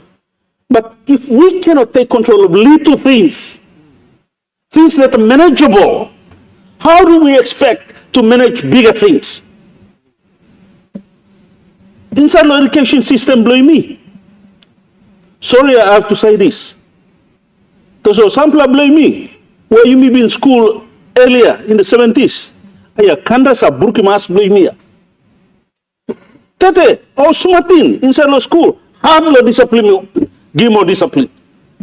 You put him kanda or run go report him parents blow or go to police. Teacher working awesome. I think it's about time we introduce some of these measures back to our education system. Me talk this is something because Kanda stop now, beginning go West Hogeta. Parents have lost their power to discipline their own children even. Beginning to fight one time mama, papa. And we need to get back to the basics, the fundamentals, and fix up the issues at home, fix up the issues at elementary school, going up, go to university. Mr. Speaker, Sampla blow you me. Oh, picking blow me, or stop law university now, dress up. Please. Oh, stop law Bikla Institute. Now dress up also. Oh no, stop law Bikla Institute. Yeah. No time blow me pla. Stop law is a kind of school. Oh, teacher blow me pla. Lo higher institutes. Oh, make certain that me pla tak na go inside the classroom. Standard of dressing was so high then. Now, standard of dressing, you go bagara that we don't even train our young people to learn how to dress. And when they come to the workforce, they dress even worse. There's no discipline. So, talk, blame it also. Inside all institutes, blame me. Let's begin to put some discipline. Education Minister, you stop here. Let's introduce some discipline into that. Higher Education Minister, you stop. Let's put some discipline into that. Or disciplinary forces blame me. Mr. working good work. Times are hard. They struggle with resources, but they need to discipline themselves in dressing. How or conducting all yet. And Mr. Speaker, final one from me. You walk about go to streets blow Port Moresby. Last two minutes blow me. Mr. Speaker, brand your man. Or carry knife na round and stop or some you may stop no place here. True. You may at walk about go down Logorens market now you may looking man holding bush knife. Somebody must put his feet down and walk the streets of Port Moresby in a talk. Who's that man holding bush knife? Mipla by looking you. Port Moresby a big place, but all man lo Papua New Guinea. No world. If we start disciplining our people here in Port Moresby, not talking about you hold him screwdriver, me lock him you hold him knife, me lock him you hold him bush knife, public place, you're gonna fight about Lo City, we'll deal with you. No that. All fight law settlement, you may go stop him fight, you may come back and think that it's over. And I agree with the minister. We have to, my colleague, Dr. Lino, that we have to begin to arrest people seriously. If we do not arrest people, now you may not put them all go inside law calaboose. Me talking you, issues blaming me will continue and continue and continue. I think we have sufficient laws You may creating plenty laws inside legislative house. You may come up one time terrorism bill. What are we creating laws for? You will create him law empowering one plant that's all, one institute only? Or do we create those laws so that they use those laws for the benefit of our citizens and the people of Papua New Guinea? Thank you, Mr. Speaker. No money. My goodness. I take you from what the Prime Minister just recently said in response to a point of order raised by the good member for Badeng. Rather, continuous point of order with regards to us members of Parliament having to maintain the proper decorum and the need to observe privilege in this honorable House. Mr. Deputy Speaker, I rise particularly to raise a matter of privilege relating to the conduct of the Parliament proceedings yesterday, when the good Speaker, Honorable Job Pomat, sat in that very chair and read out the decision of the Private Business Committee relating to the recent notice of motion of no confidence submitted by our friends on the other side. There was continuous objections from the members on this side, and particularly the member for Kairikuhiri. Sorry, Hiri Koyari. It is on record on the handset.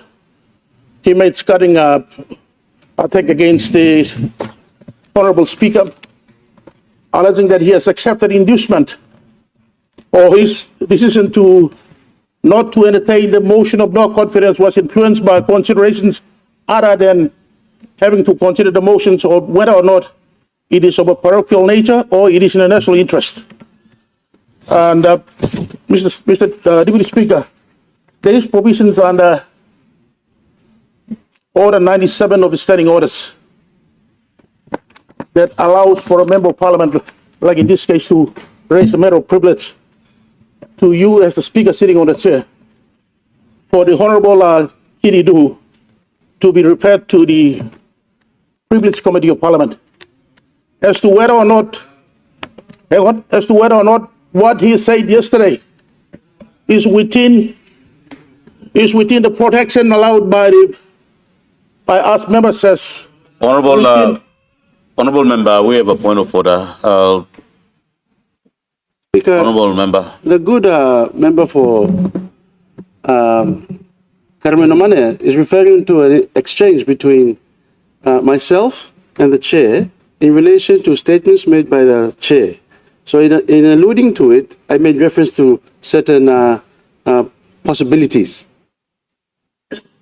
Not scathing allegations. It's a scenarios.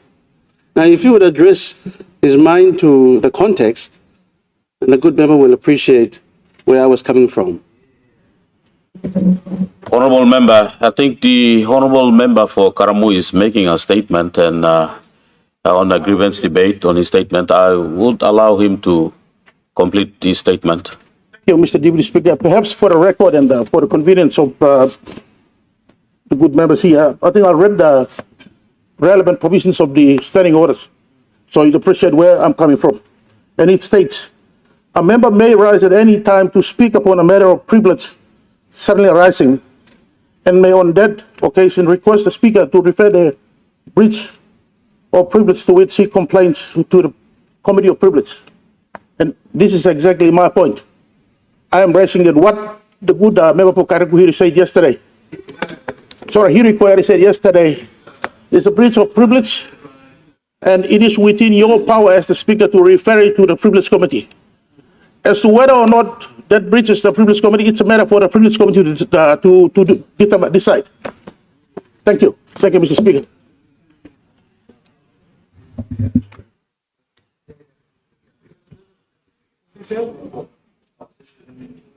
Speaker.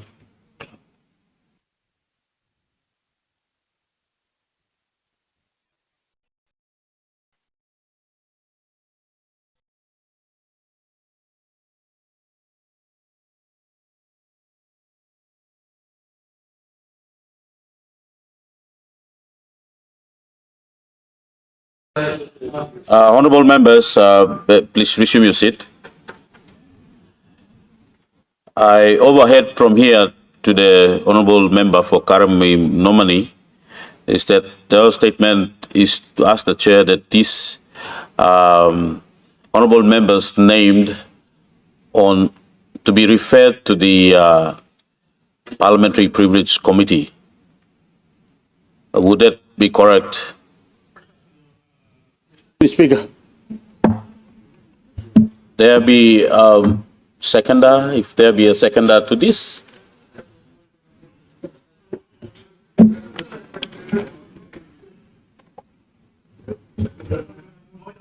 The motion.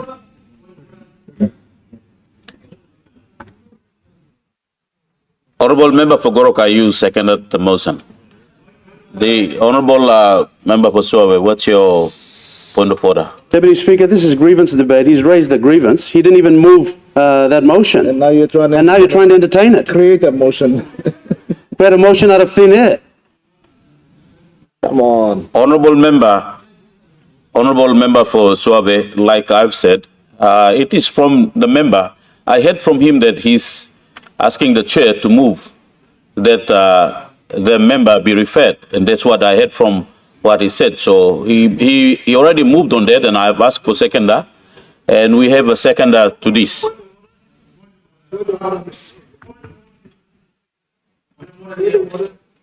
Honorable member, I'll entertain a point of order from the Deputy Opposition Leader. Deputy Acting Speaker, what we heard was he didn't move the motion. He was only debating, and he raised a grievance in his debate. So there is no move of a motion. Honorable member, like I've said, I've asked, overheard from him, and I asked whether he'd be moving a motion, and he said correct, he's moving a motion, and that it has been seconded.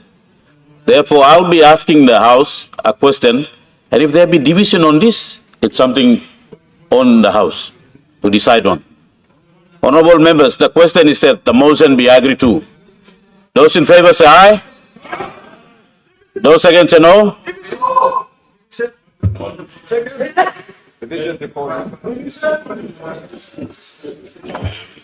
Clerk.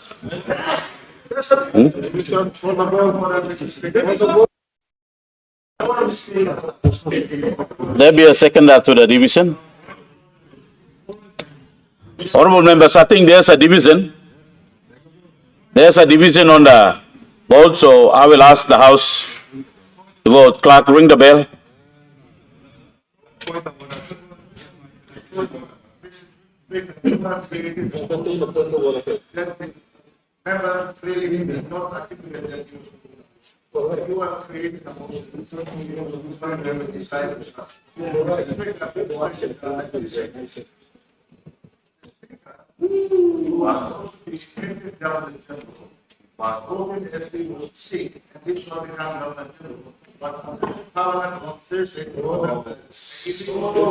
Honorable member, this is, I rule your point of order out of order. This is not in conjunction to what we have discussed, so that is out of order. Honorable member, clerk, clerk, ring the bell.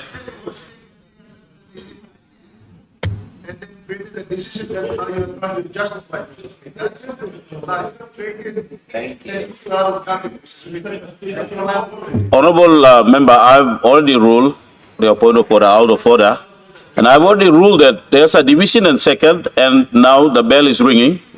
We will have a vote on the division whether the motion is being carried.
Honorable Member for Medeng, I'd like to make a ruling here after advice from the clerk.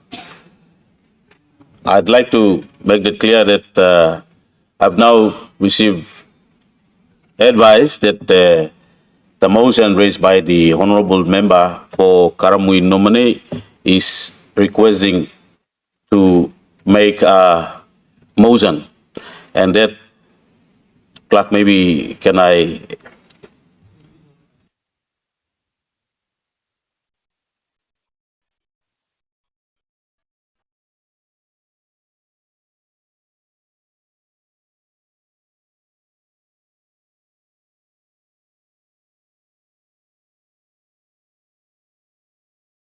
advice I got was the honorable member is requesting the chair that the matter be referred.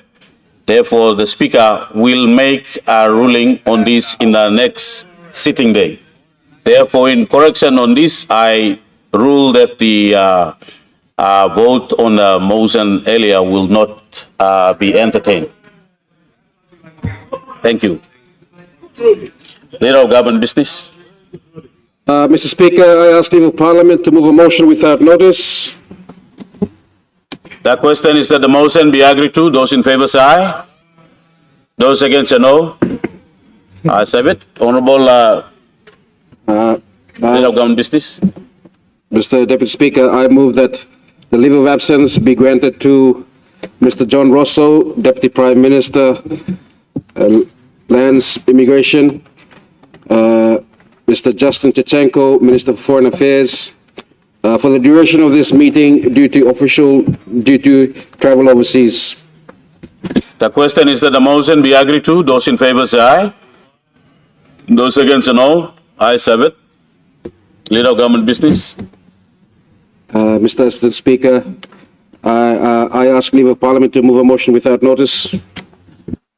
Is leave granted? Leader of Government Business. Mr. Deputy Speaker, I move that the leave of absence be granted to Mr. Soroi Ioi, Minister for Provincial and Local Level Government Affairs, for the duration of this meeting due to death in the family. The question is that the motion be agreed to. Those in favor say aye. Those against say no. Ayes have it. Leader of Government Business. Deputy Speaker, I ask leave of Parliament to move a motion without notice. Sleep granted. Leader of Government Business. Mr. Deputy Speaker, I move Mr. Patrick Bassa be appointed member of the Parliamentary Select Committee on Customary Land and Land Reform in Papua New Guinea. The question is that the motion be agreed to. Those in favor say aye. Those against say no. Ayes have it. Mr. Deputy Speaker, I move that the Parliament at its rising adjourn until Tuesday, 18th November 2025 at 2:00 p.m. Honorable members, the question is that the motion be agreed to. Those in favor say aye. Leader of Government Business. Mr. Deputy Or Speaker. those against say no. Ayes have it. Mr. Deputy Speaker, I move that Parliament do now adjourn until Tuesday, 18th November at 2:00 p.m. The question is that the motion be agreed to. Those in favor say aye. Those against say no. Ayes have it. Honorable members, I now adjourn Parliament to Tuesday, 18th November at 2:00 p.m.